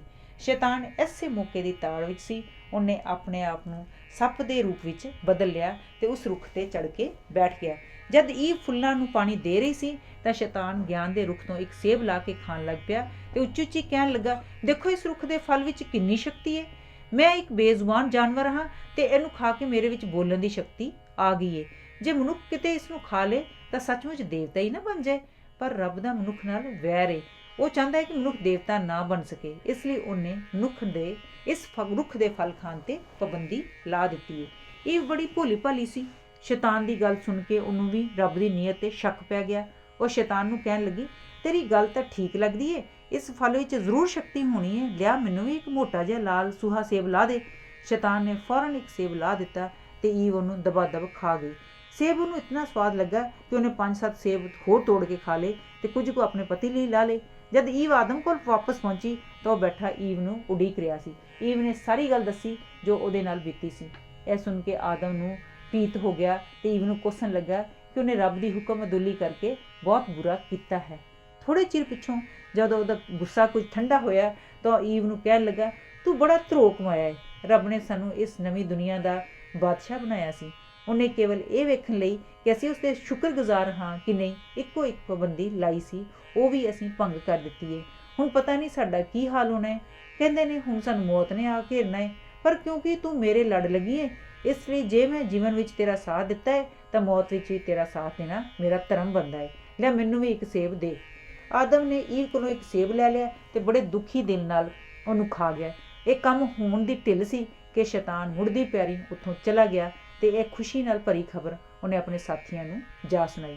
ਮੌਤ ਅਤੇ ਪਾਪ ਨੇ ਨਰਕ ਦੇ ਬੂਹੇ ਖੋਲ੍ਹ ਦਿੱਤੇ ਤੇ ਉੱਥੋਂ ਸ਼ੈਤਾਨ ਦੇ ਸਭ ਸਾਥੀ ਮੌਤ ਅਤੇ ਪਾਪ ਸਮੇਤ ਨਵੀਂ ਬਣੀ ਦੁਨੀਆ ਵਿੱਚ ਆ ਗਏ। ਉਹਨਾਂ ਸ਼ੁਕਰ ਕੀਤਾ ਕਿ ਉਹ ਨਰਕ ਦੀ ਅੱਗ ਵਿੱਚੋਂ ਨਿਕਲ ਕੇ ਇਸ ਸੁੰਦਰ ਦੁਨੀਆ ਵਿੱਚ ਆ ਗਏ ਹਨ, ਜਿੱਥੇ ਉਹ ਦਿਲ ਖੋਲ੍ਹ ਕੇ ਰੱਬ ਵਿਰੁੱਧ ਸਾਜ਼ਿਸ਼ਾਂ ਘੜ ਸਕਣਗੇ। ਉਧਰ ਜਦ ਇਸ ਹੁਕਮ ਅਦੁੱਲੀ ਦੀ ਖਬਰ ਰੱਬ ਨੂੰ ਪਹੁੰਚੀ ਤਾਂ ਉਹਨੂੰ ਬੜਾ ਦੁੱਖ ਹੋਇਆ। ਉਹਨੇ ਰੈਫੀਲ ਨੂੰ ਕਿਹਾ, ਰੈਫੀਲ ਤੂੰ ਜਾ ਉਸ ਘਾਟੀ ਵਿੱਚੋਂ ਆਦਮ ਤੇ ਉਹਦੀ ਵਹੁਟੀ ਈਵ ਨੂੰ ਧੱਕੇ ਮਾਰ ਕੇ ਬਾਹਰ ਕੱਢ ਦੇ। ਉਹਨਾਂ ਨੂੰ ਕਹਿ ਦੇ ਕਿ ਅਗਾਂਹ ਤੋਂ ਖੂਨ ਪਸੀਨੇ ਦੀ ਕਮਾਈ ਕਰਕੇ ਹੀ ਆਪਣੀ ਪਾਲਣਾ ਕਰ ਸਕਣਗੇ। ਉਹਨਾਂ ਨੂੰ ਆਪਣੇ ਆਪ ਕੋਈ ਚੀਜ਼ ਨਹੀਂ ਮਿਲੇਗੀ ਤੇ ਕੁਝ ਸਾਲਾਂ ਪਿੱਛੋਂ ਉਹਨਾਂ ਨੂੰ ਮੌਤ ਆਣ ਘੇਰੇਗੀ। ਰੈਫੀਲ ਨੇ ਰੱਬ ਦਾ ਇਹ ਹੁਕਮ ਆਦਮ ਤੇ ਈਵ ਨੂੰ ਸੁਣਾ ਦਿੱਤਾ। ਈਡਨ ਦੀ ਘਾਟੀ ਦੇ ਬੂਹੇ ਖੋਲ੍ਹ ਦਿੱਤੇ। ਆਦਮ ਤੇ ਈਵ ਆਪਣੀ ਕਿਸਮਤ ਤੇ ਰੋਂਦੇ ਕੁਰਲਾਉਂਦੇ ਉੱਥੋਂ ਬਾਹਰ ਨਿਕਲ ਗਏ। Johann Wolfgang von Goethe. Johann Wolfgang von Goethe Germany ਦਾ ਪ੍ਰਸਿੱਧ ਕਵੀ ਹੋਇਆ ਹੈ। ਨਾਵਲ, ਕਵਿਤਾ ਅਤੇ ਨਾਟਕ ਲਿਖਣ ਤੋਂ ਇਲਾਵਾ ਇਹਨੇ ਫਿਜ਼ਿਕਸ, ਬੋਟਨੀ, ਕਾਨੂੰਨ, ਚਿੱਤਰਕਲਾ ਆਦਿ 'ਤੇ ਬੜੀ ਖੋਜ ਕੀਤੀ। ਇਹ ਦੁਨੀਆ ਦੀਆਂ ਉਹਨਾਂ ਹੈਰਾਨ ਕਰਨ ਵਾਲੀਆਂ ਵਿਅਕਤੀਆਂ ਵਿੱਚੋਂ ਹੈ ਜਿਨ੍ਹਾਂ ਵਿੱਚ ਜਿਸ ਕੰਮ ਨੂੰ ਵੀ ਹੱਥ ਪਾਇਆ ਉਸ ਵਿੱਚ ਪੂਰਨ ਸਫਲਤਾ ਪ੍ਰਾਪਤ ਕੀਤੀ। ਗੈਟੇ ਜਰਮਨੀ ਦੇ ਪ੍ਰਸਿੱਧ ਸ਼ਹਿਰ ਫਰੈਂਕਫਰਟ ਵਿੱਚ 28 ਅਗਸਤ 1749 ਨੂੰ ਪੈਦਾ ਹੋਇਆ ਸੀ। ਇਹਦਾ ਪਿਤਾ ਜੱਜ ਦੀ ਪਦਵੀ 'ਤੇ ਸੀ। ਪਹਿਲਾਂ ਇਹਨੇ ਲਾਈਪਜ਼ਿਗ ਤੇ ਫਿਰ ਸਟ੍ਰਾਸਬਰਗ ਦੀ ਯੂਨੀਵਰਸਿਟੀ ਵਿੱਚ ਸਿੱਖਿਆ ਪ੍ਰਾਪਤ ਕੀਤੀ। ਗੈਟੇ ਨੂੰ ਜਰਮਨ ਇਤਿਹਾਸ, ਲੋਕ ਸਾਹਿਤ ਤੇ ਅੰਗਰੇਜ਼ ਕਵੀ ਸ਼ੇਕਸਪੀਅਰ ਵਿੱਚ ਬੜੀ ਦਿਲਚਸਪੀ ਹੋ ਗਈ। ਪੜ੍ਹਾਈ ਖਤਮ ਕਰਨ ਪਿੱਛੋਂ ਇਹ ਵਾਈਮਰ ਦੇ ਗਣਰਾਜ ਦੇ ਡਿਊਕ ਦਾ ਮੰਤਰੀ ਬਣ ਗਿਆ। ਇਹਨੇ ਆਪਣੀ ਅਣਥੱਕ ਮਿਹਨਤ ਨਾਲ ਸ਼ਹਿਰ ਦੀ ਜੂਨ ਸਵਾਰ ਦਿੱਤੀ। ਗੈਟੇ ਨੇ ਫਾਉਸਟ ਦੇ ਨਾਟਕ ਦਾ ਪਹਿਲਾ ਭਾਗ 1774 ਵਿੱਚ ਤੇ ਦੂਜਾ ਭਾਗ 1797 ਵਿੱਚ ਸ਼ੁਰੂ ਕੀਤਾ। ਇਸ ਨਾਟਕ ਦਾ ਢਾਂਚਾ ਗੈਟੇ ਨੇ ਇੱਕ ਪੁਰਾਣੀ ਜਰਮਨ ਕਹਾਣੀ ਤੋਂ ਲਿਆ ਹੈ। ਡਾਕਟਰ ਫਾਉਸਟ ਸੱਚਮੁੱਚ ਦਾ ਇੱਕ ਆਦਮੀ ਹੋਇਆ ਹੈ ਜੋ ਜਾਦੂ ਅਤੇ ਕਾਲੇ ਇਲਮ ਦੇ ਬਲ ਨਾਲ ਲੋਕਾਂ ਦੇ ਨਾਲ ਕਪਟ ਕਰਦਾ ਸੀ। ਗੈਟੇ ਨੇ ਇਸ ਕਹਾਣੀ ਨੂੰ ਮਨੁੱਖੀ ਜੀਵਨ ਬਾਰੇ ਆਪਣੇ ਦ੍ਰਿਸ਼ਟੀਕੋਣ ਦਾ ਆਧਾਰ ਬਣਾਇਆ ਅਤੇ ਦੱਸਿਆ ਹੈ ਕਿ ਮਨੁੱਖ ਨੂੰ ਜਦੋਜਹਿਦ ਕਰਨ ਵਿੱਚ ਹੀ ਨਵੇਂ ਰਾਹ ਮਿਲਦੇ ਹਨ ਤੇ ਆਤਮਾ ਨੂੰ ਸ਼ਾਂਤੀ ਮਿਲਦੀ ਹੈ। ਆਓ ਅਸੀਂ ਫਾਉਸਟ ਦੇ ਬਾਰੇ ਜਾਣਕਾਰੀ ਪ੍ਰਾਪਤ ਕਰੀਏ। ਫਾਉਸਟ ਇੱਕ ਦਿਨ ਸ਼ੈਤਾਨ ਪਰਮਾਤਮਾ ਦੇ ਦਰਬਾਰ ਵਿੱਚ ਹਾਜ਼ਰ ਹੋਇਆ ਤੇ ਕਹਿਣ ਲੱਗਾ, ਤੁਸੀਂ ਮਨੁੱਖ ਦੇ ਭਲੇ ਲਈ ਉਹਨਾਂ ਨੂੰ ਵਿਚਾਰ ਸ਼ਕਤੀ ਦਿੱਤੀ ਹੈ, ਪਰ ਮੈਂ ਸਾਰੀ ਦੁਨੀਆ ਫਿਰੀਏ ਮੈਂ ਤਾਂ ਇਹ ਵੇਖਿਆ ਹੈ ਕਿ ਵਿਚਾਰ ਸ਼ਕਤੀ ਸਗੋਂ ਉਸਨੂੰ ਪਰੇਸ਼ਾਨ ਕਰਦੀ ਏ ਤੇ ਪਸ਼ੂਆਂ ਨਾਲੋਂ ਵੀ ਵੱਧ ਜ਼ਲੀਲ ਕਰਦੀ ਏ। ਪਰਮਾਤਮਾ ਨੇ ਉੱਤਰ ਦਿੱਤਾ, ਤੂੰ ਹਰ ਚੀਜ਼ ਵਿੱਚ ਇਹ ਨੁਕਸ ਲੱਭਦਾ ਰਹਿਣਾ ਹੈ ਕਿ ਤੈਨੂੰ ਕਦੀ ਕੋਈ ਚੰਗੀ ਗੱਲ ਵੀ ਦਿਸੀ ਹੈ। ਸ਼ੈਤਾਨ ਨੇ ਕਿਹਾ, ਮੈਨੂੰ ਮਨੁੱਖ ਦੇ ਹਾਲ ਤੇ ਬੜਾ ਤਰਸ ਆਉਂਦਾ ਹੈ, ਇਸ ਲਈ ਮੇਰੀ ਹਿੰਮਤ ਨਹੀਂ ਪੈਂਦੀ ਕਿ ਮੈਂ ਉਹਨੂੰ ਹੋਰ ਤੰਗ ਕਰਾਂ। ਪਰਮਾਤਮਾ ਨੇ ਪੁੱਛਿਆ, ਕੀ ਤੂੰ ਮੇਰੇ ਸੇਵਕ ਡਾਕਟਰ ਫਾਉਸਟ ਨੂੰ ਜਾਣਦਾ ਹੈ? ਸ਼ੈਤਾਨ ਨੇ ਉੱਤਰ ਦਿੱਤਾ, ਡਾਕਟਰ ਫਾਉਸਟ ਨੂੰ? ਹਾਂ, ਚੰਗੀ ਤਰ੍ਹਾਂ। ਉਹਦੀ ਆਤਮਾ ਕਿਸੇ ਚੀਜ਼ ਨਾਲ ਵੀ ਸੰਤੁਸ਼ਟ ਨਹੀਂ ਹੁੰਦੀ, ਉਹਦਾ ਮਨ ਸਦਾ ਭਟਕਦਾ ਰਹਿੰਦਾ ਹੈ। ਪਰਮਾਤਮਾ ਨੇ ਕਿਹਾ, ਕੋਈ ਗੱਲ ਨਹੀਂ, ਮੈਂ ਉਹਨੂੰ ਜਲਦੀ ਠੀਕ ਰਾਹੇ ਪਾ ਦੇਵਾਂਗਾ। ਸ਼ੈਤਾਨ ਨੇ ਹੱਸਦਿਆਂ ਹੋਇਆਂ ਕਿਹਾ, ਤੁਸੀਂ ਬੜੇ ਮਾਣ ਨਾਲ ਕਿਹਾ ਹੈ ਕਿ ਉਹ ਤੁਹਾਡਾ ਸੇਵਕ ਹੈ, ਪਰ ਜੇ ਆਗਿਆ ਦਿਓ ਤਾਂ ਮੈਂ ਉਹਨੂੰ ਕਿਰਾਏ ਪਾ ਕੇ ਦਿਖਾਵਾਂ। ਪਰਮਾਤਮਾ ਨੇ ਉੱਤਰ ਦਿੱਤਾ, ਤੈਨੂੰ ਖੁੱਲ੍ਹੀ ਛੁੱਟੀ ਹੈ। ਜਦ ਤੱਕ ਮਨੁੱਖ ਧਰਤੀ 'ਤੇ ਰਹਿੰਦਾ ਹੈ ਉਸਨੂੰ ਫਾਉਣ ਦੀ ਤੈਨੂੰ ਪੂਰੀ ਆਜ਼ਾਦੀ ਹੈ। ਜਦ ਤੱਕ ਉਹ ਬਿਹਤਰੀ ਲਈ ਤਰੱਕੀ ਲਈ ਹੱਥ ਪੈਰ ਮਾਰਦਾ ਹੈ ਉਹ ਅਵਸ਼ ਗਲਤੀਆਂ ਕਰੇਗਾ, ਪਰ ਯਾਦ ਰੱਖੀ ਤੂੰ ਹਾਰ ਜਾਏਗਾ। ਤੈਨੂੰ ਮੰਨਣਾ ਪਵੇਗਾ ਕਿ ਅਗਿਆਨ ਦੇ ਹਨੇਰੇ ਵਿੱਚ ਹੱਥ ਪੈਰ ਮਾਰ ਰਿਹਾ ਇੱਕ ਚੰਗਾ ਆਦਮੀ ਅੰਤ ਨੂੰ ਠੀਕ ਰਸਤਾ ਜ਼ਰੂਰ ਲੱਭ ਲੈਂਦਾ ਹੈ। ਐਸ਼ ਆਰਾਮ ਕਰਨਾ ਤੇ ਵਿਹਲੇ ਰਹਿਣਾ ਮਨੁੱਖੀ ਸੁਭਾਅ ਹੈ, ਇਸ ਲਈ ਮੈਂ ਤੇਰੇ ਵਰਗਾ ਸਾਥੀ ਉਹਨੂੰ ਦਿੱਤਾ ਹੈ ਜੋ ਉਹਨੂੰ ਸਦਾ ਕੋਈ ਨਾ ਕੋਈ ਕੰਮ ਕਰਨ ਲਈ, ਭਾਵੇਂ ਉਹ ਭੈੜਾ ਹੀ ਕੰਮ ਕਿਉਂ ਨਾ ਹੋਵੇ, ਉਕਸਾਉਂਦਾ ਰਹੇ। ਨਿਕੰਮੇ ਬੈਠੇ ਰਹਿਣ ਨਾਲ ਆਤਮਾ ਮਲੀਨ ਹੁੰਦੀ ਹੈ, ਉੱਦਮ ਕਰਨ ਨਾਲ ਆਤਮਾ ਨਿਰਮਲ ਹੁੰਦੀ ਹੈ। ਜੇ ਉਹ ਉੱਦਮ ਕਰੇਗਾ ਤਾਂ ਗਲਤੀ ਵੀ ਕਰੇਗਾ, ਜੇ ਗਲਤੀ ਕਰੇਗਾ ਤਾਂ ਗਲਤੀ ਤੋਂ ਸਬਕ ਸਿੱਖ ਕੇ ਸਿੱਧੇ ਰਾਹ ਵੀ ਪੈ ਜਾਵੇਗਾ। ਫਾਉਸਟ ਆਪਣੇ ਕਮਰੇ ਵਿੱਚ ਬੈਠਾ ਮਨ ਵਿੱਚ ਕਹਿ ਰਿਹਾ ਸੀ, ਮੈਂ ਵਿਗਿਆਨ, ਧਰਮ, ਫਿਲਾਸਫੀ ਬਾਰੇ ਸਾਰੀ ਉਮਰ ਕਿੰਨੀ ਖੋਜ ਕਰਦਾ ਰਿਹਾ ਹਾਂ, ਪਰ ਮੇਰੇ ਪੱਲੇ ਕੱਖ ਵੀ ਨਹੀਂ ਪਿਆ। ਮੈਨੂੰ ਇੰਨਾ ਪੜ੍ਹ ਕੁਝ ਕੇ ਇਹੀ ਪਤਾ ਲੱਗਾ ਹੈ ਕਿ ਮਨੁੱਖ ਨੂੰ ਕੁਝ ਵੀ ਨਹੀਂ ਪਤਾ ਇਹੋ ਜਿਹੇ ਜੀਵਨ ਦਾ ਕੀ ਹੱਜ ਹੈ। ਇਹ ਸੋਚ ਕੇ ਡਾਕਟਰ ਫਾਉਸਟ ਨੇ ਆਪਣੀ ਅਲਮਾਰੀ ਵਿੱਚੋਂ ਜ਼ਹਿਰ ਦੀ ਸ਼ੀਸ਼ੀ ਕੱਢੀ ਤੇ ਜ਼ਹਿਰ ਨੂੰ ਪਿਆਲੇ ਵਿੱਚ ਘੋਲ ਕੇ ਪੀਣ ਹੀ ਲੱਗਾ ਸੀ ਕਿ ਬੜੇ ਸੁਰੀਲੇ ਗੀਤ ਦੀ ਆਵਾਜ਼ ਆਈ। ਉਹ ਜ਼ਹਿਰ ਦਾ ਪਿਆਲਾ ਛੱਡ ਕੇ ਬਾਹਰ ਵੱਲ ਗਿਆ।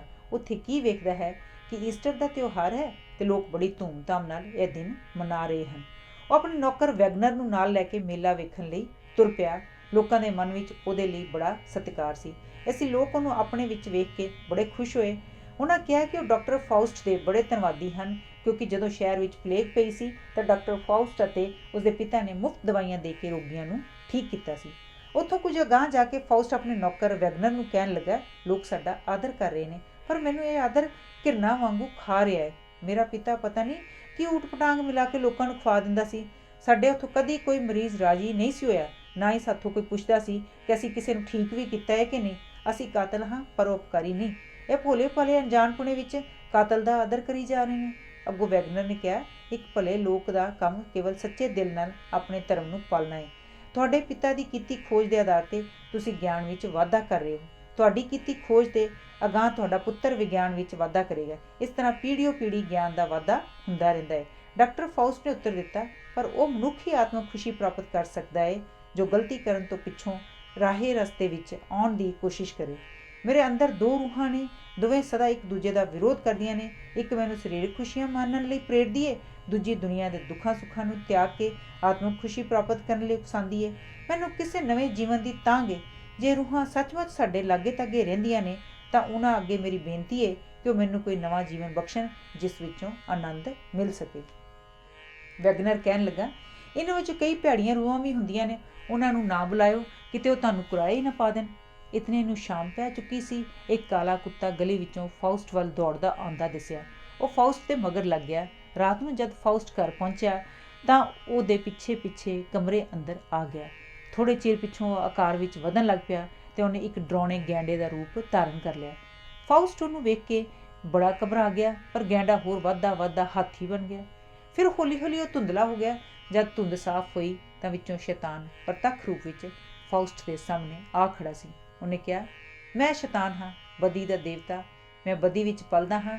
ਮੈਂ ਅਣਗਿਣਤ ਲੋਕਾਂ ਨੂੰ ਬਦੀ ਦੇ ਰਾਹ 'ਤੇ ਪਾਇਆ ਏ, ਫਿਰ ਵੀ ਉਹ ਬਸ ਨਹੀਂ ਹੁੰਦੇ। ਅੱਛਾ, ਮੈਂ ਚੱਲਿਆ, ਫਿਰ ਕਦੇ ਮਿਲਾਂਗਾ। ਫਾਉਸਟ ਨੇ ਕਿਹਾ, ਨਹੀਂ, ਜ਼ਰਾ ਠਹਿਰ, ਮੈਂ ਤੇਰੇ ਨਾਲ ਇੱਕ ਗੱਲ ਕਰਨੀ ਹੈ। ਸ਼ੈਤਾਨ ਨੇ ਉੱਤਰ ਦਿੱਤਾ, ਇੱਕ ਸ਼ਰਤ 'ਤੇ ਮੈਂ ਠਹਿਰ ਸਕਦਾ ਹਾਂ। ਉਹ ਇਹ ਹੈ ਕਿ ਤੂੰ ਮੈਨੂੰ ਕੁਝ ਸਮਾਂ ਦੇ ਤਾਂ ਜੋ ਮੈਂ ਤੈਨੂੰ ਇਹ ਆਪਣੇ ਕਰਤੱਵ ਦਿਖਾ ਸਕਾਂ ਅਤੇ ਤੈਨੂੰ ਦੱਸ ਸਕਾਂ ਕਿ ਮੈਂ ਤੇਰਾ ਜੀਵਨ ਰੰਗੀਨ ਬਣਾ ਸਕਦਾ ਹਾਂ।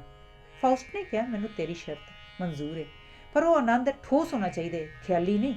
ਖਾਲੀ ਚੀਜ਼ਾਂ ਤੋਂ ਮੈਂ ਤੰਗ ਆ ਚੁੱਕਾ ਹਾਂ। ਸੁੰਦਰ ਸੁਪਨੇ ਸਾਨੂੰ ਰਾਤ ਦਿਨ ਘੇਰਦੇ ਰਹਿੰਦੇ ਨੇ, ਪਰ ਹੱਥ ਪਾਉਣ 'ਤੇ ਉਹ ਬੁਲਬੁਲੇ ਵਾਂਗ ਫਟ ਜਾਂਦੇ ਨੇ।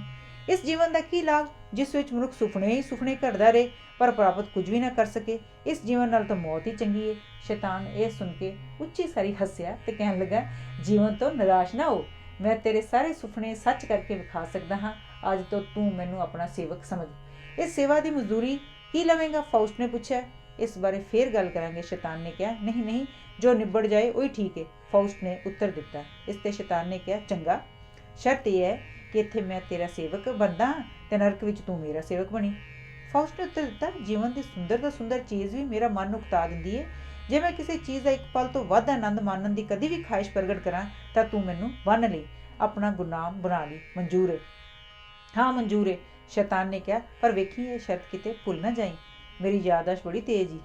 ਫਾਉਸਟ ਨੇ ਉੱਤਰ ਦਿੱਤਾ, ਮਨੁੱਖ ਹਰ ਕੰਮ ਵਿੱਚ ਅਗਾਂਹ ਵੱਧਦਾ ਹੈ, ਪੁਰਾਣੀਆਂ ਚੀਜ਼ਾਂ ਨੂੰ ਤਿਆਗਦਾ ਹੈ। ਜੇ ਉਹ ਜੱਦੋ-ਜਹਿਦ ਕਰਨੀ ਛੱਡ ਦੇਵੇ ਤੇ ਪੁਰਾਣੀਆਂ ਚੀਜ਼ਾਂ ਨੂੰ ਹੀ ਪਸੰਦ ਕਰੀ ਜਾਏ ਤਾਂ ਉਹ ਉਹਨਾਂ ਚੀਜ਼ਾਂ ਦਾ ਗੁਲਾਮ ਹੋ ਗਿਆ। ਜੇ ਗੁਲਾਮ ਹੀ ਬਣਨਾ ਹੈ ਤਾਂ ਤੇਰਾ ਹੋਇਆ ਜਾਂ ਕਿਸੇ ਹੋਰ ਦਾ ਹੋਇਆ ਫਰਕ ਕੀ ਹੈ?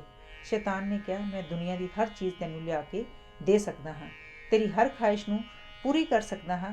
ਤੂੰ ਗੱਲ ਮੂੰਹੋਂ ਪਿੱਛੋਂ ਕੱਢੇਗਾ ਤੇ ਪੂਰੀ ਪਹਿਲੋਂ ਹੋ ਜਾਵੇਗੀ। ਫਾਉਸਟ ਨੇ ਕਿਹਾ, ਮੈਂ ਦੁਨੀਆ ਦਾ ਹਰ ਪੱਖ ਵੇਖਣਾ ਚਾਹੁੰਦਾ ਹਾਂ, ਉੱਚੇ ਤੋਂ ਉੱਚਾ ਤੇ ਨੀਵੇਂ ਤੋਂ ਨੀਵਾਂ, ਤਾਂ ਜੋ ਮੇਰੀ ਆਤਮਾ ਦੁਨੀਆ ਜਿੰਨੀ ਵਿਸ਼ਾਲ ਹੋ ਜਾਏ। ਸ਼ੈਤਾਨ ਨੇ ਉੱਤਰ ਦਿੱਤਾ, ਚੱਲ ਫਿਰ, ਸਭ ਦੁਨੀਆ ਦੇ ਆਨੰਦ ਤੇਰੇ ਸਾਹਮਣੇ ਹਾਜ਼ਰ ਨੇ। ਪਹਿਲਾਂ ਸ਼ੈਤਾਨ ਫਾਉਸਟ ਨੂੰ ਇੱਕ ਸ਼ਰਾਬਖਾਨੇ ਵਿੱਚ ਲੈ ਗਿਆ। ਉੱਥੇ ਕੁਝ ਜਵਾਨਾਂ ਵਿੱਚ ਸ਼ਰਾਬ ਦਾ ਦੌਰ ਚੱਲ ਰਿਹਾ ਸੀ। ਉਹਨਾਂ ਸ਼ਰਾਬੀਆਂ ਨੇ ਦੋਹਾਂ ਨੂੰ ਕੋਲ ਬਿਠਾ ਲਿਆ। ਸ਼ੈਤਾਨ ਉਹਨਾਂ ਨੂੰ ਖੁਸ਼ ਕਰਨ ਲਈ ਬੜੀ ਸੁਰੀਲੀ ਆਵਾਜ਼ ਵਿੱਚ ਗਾਉਣ ਲੱਗ ਪਿਆ, ਇੱਕ ਪਿੱਸੂ ਨੂੰ ਇੱਕ ਰਾਜਾ ਕਰੇ ਪੁੱਤਰਾਂ ਵਾਂਗ ਪਿਆਰ, ਰੇਸ਼ਮ ਦੇ ਉਹ ਕੱਪੜੇ ਪਹਿਨੇ ਸੋਨੇ ਦਾ ਸ਼ਿੰਗਾਰ, ਮੰਤਰੀ ਬਣਿਆ ਆਪ ਉਹ, ਅਹੁਦੇਦਾਰ ਬਣੇ ਸੰਗ ਸਾਕ ਅੰਗ, ਕੀ ਰਾਣੀ ਗੋਲੀ ਕੀ ਦਰਬਾਰੀ, ਸਭ ਨੂੰ ਮਾਰਨ ਡੰਗ, ਕੋਈ ਕੋਸ ਨਾ ਸਕੇ ਉਸਨੂੰ, ਭਾਵੇਂ ਸੱਬੇ ਗਏ ਸਨ ਖਿੱਜ, ਪਰ ਉਹ ਲੜਦਾ ਸਾਨੂੰ ਜੇ ਕਦੀ ਅਸੀਂ ਕੱਢਦੇ ਉਹਦੀ ਮਿੱਝ। ਇਹ ਸੁਣ ਕੇ ਸਭ ਖਿੜਖਿੜਾ ਕੇ ਹੱਸ ਪਏ। ਸ਼ੈਤਾਨ ਨੇ ਉਹਨਾਂ ਨੂੰ ਹੋਰ ਖੁਸ਼ ਕਰਨ ਲਈ ਸ਼ਰਾਬ ਬਣਾਉਣ ਦਾ ਪ੍ਰਬੰਧ ਕੀਤਾ। ਉਹਨੇ ਹਰ ਇੱਕ ਸਾਹਮਣੇ ਮੇਜ਼ ਵਿੱਚ ਇੱਕ ਇੱਕ ਸ਼ੇਕ ਕਰ ਦਿੱਤਾ, ਜਿਸ ਵਿੱਚ ਫੁਹਾਰੇ ਵਾਂਗ ਫਰਨ ਸ਼ਰਾਬ ਨਿਕਲਣ ਲੱਗ ਗਈ। ਸਭ ਆਪੋ ਆਪਣੇ ਪਿਆਲੇ ਭਰ ਕੇ ਹਾਬੜਿਆਂ ਵਾਂਗ ਪੀਣ ਲੱਗ ਪਏ। ਇੱਕ ਦੇ ਹੱਥੋਂ ਗਲਾਸ ਡਿੱਗਣ ਨਾਲ ਉਹਦੀ ਵਿਚਲੀ ਸ਼ਰਾਬ ਡੁੱਲ ਗਈ ਤੇ ਉੱਥੇ ਭਾਂਬੜ ਮਚ ਗਿਆ। ਸ਼ੈਤਾਨ ਨੇ ਇੱਕਦਮ ਇੱਕ ਮੰਤਰ ਪੜਿਆ, ਜਿਸ ਨਾਲ ਅੱਗ ਬੁਝ ਗਈ।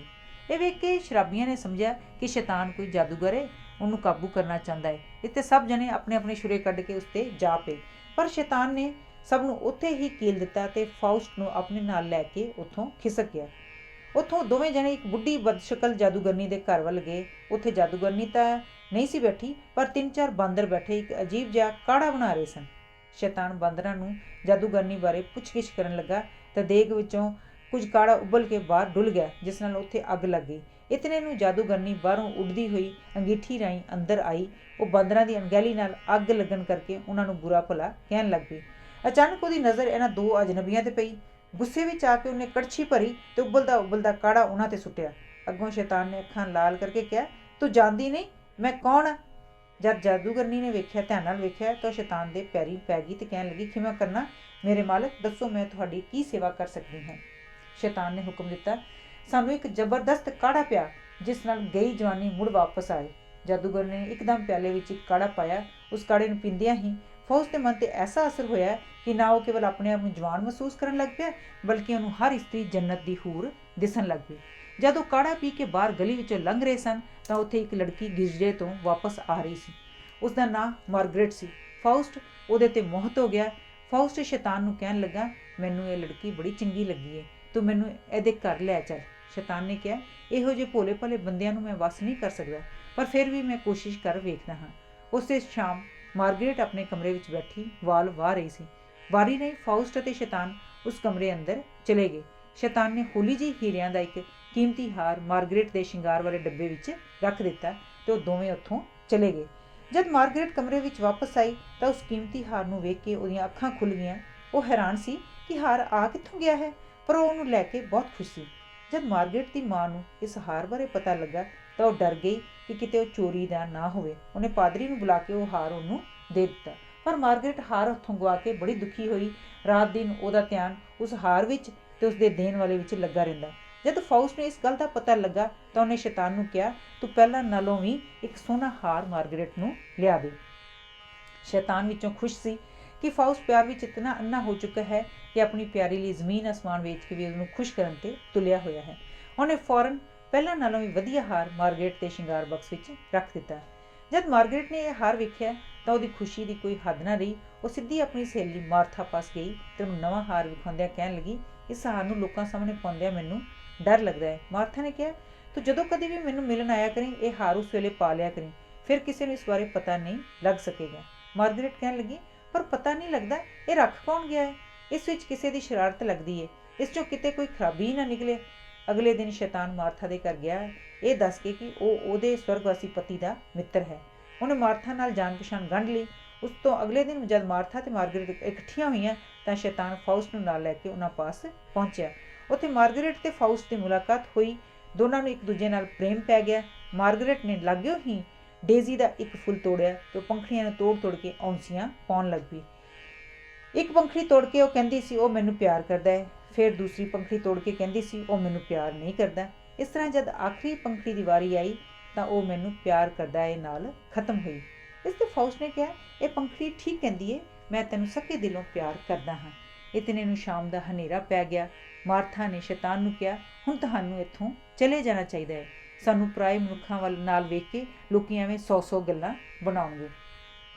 ਸ਼ੈਤਾਨ ਫਾਊਸਟ ਨੂੰ ਨਾਲ ਲੈ ਕੇ ਉੱਥੋਂ ਚਲਾ ਗਿਆ। ਮਾਰਗਰੇਟ ਉੱਥੇ ਇਕੱਲੀ ਖੜੀ ਕਹਿਣ ਲੱਗੀ, ਵੇਖੋ ਉਹ ਮੈਨੂੰ ਕਿੰਨਾ ਵਾਸ ਕਰ ਲਿਆ ਹੈ, ਮੈਂ ਉਹਦੀ ਕਿਸੇ ਗੱਲ ਦੀ ਵੀ ਨਾ ਕਰ ਸਕੀ। ਰਾਹ ਵਿੱਚ ਫਾਊਸਟ ਨੇ ਪਰਮਾਤਮਾ ਦਾ ਸ਼ੁਕਰ ਕਰਦਿਆਂ ਕਿਹਾ, ਪਰਮਾਤਮਾ ਮੈਂ ਤੇਰਾ ਧੰਨਵਾਦ ਕਰਦਾ ਹਾਂ, ਤੂੰ ਪਿਆਰ ਦੀ ਬਖਸ਼ਿਸ਼ ਕਰਕੇ ਮੇਰੇ ਜੀਵਨ ਨੂੰ ਭਰਪੂਰ ਕਰ ਦਿੱਤਾ ਹੈ।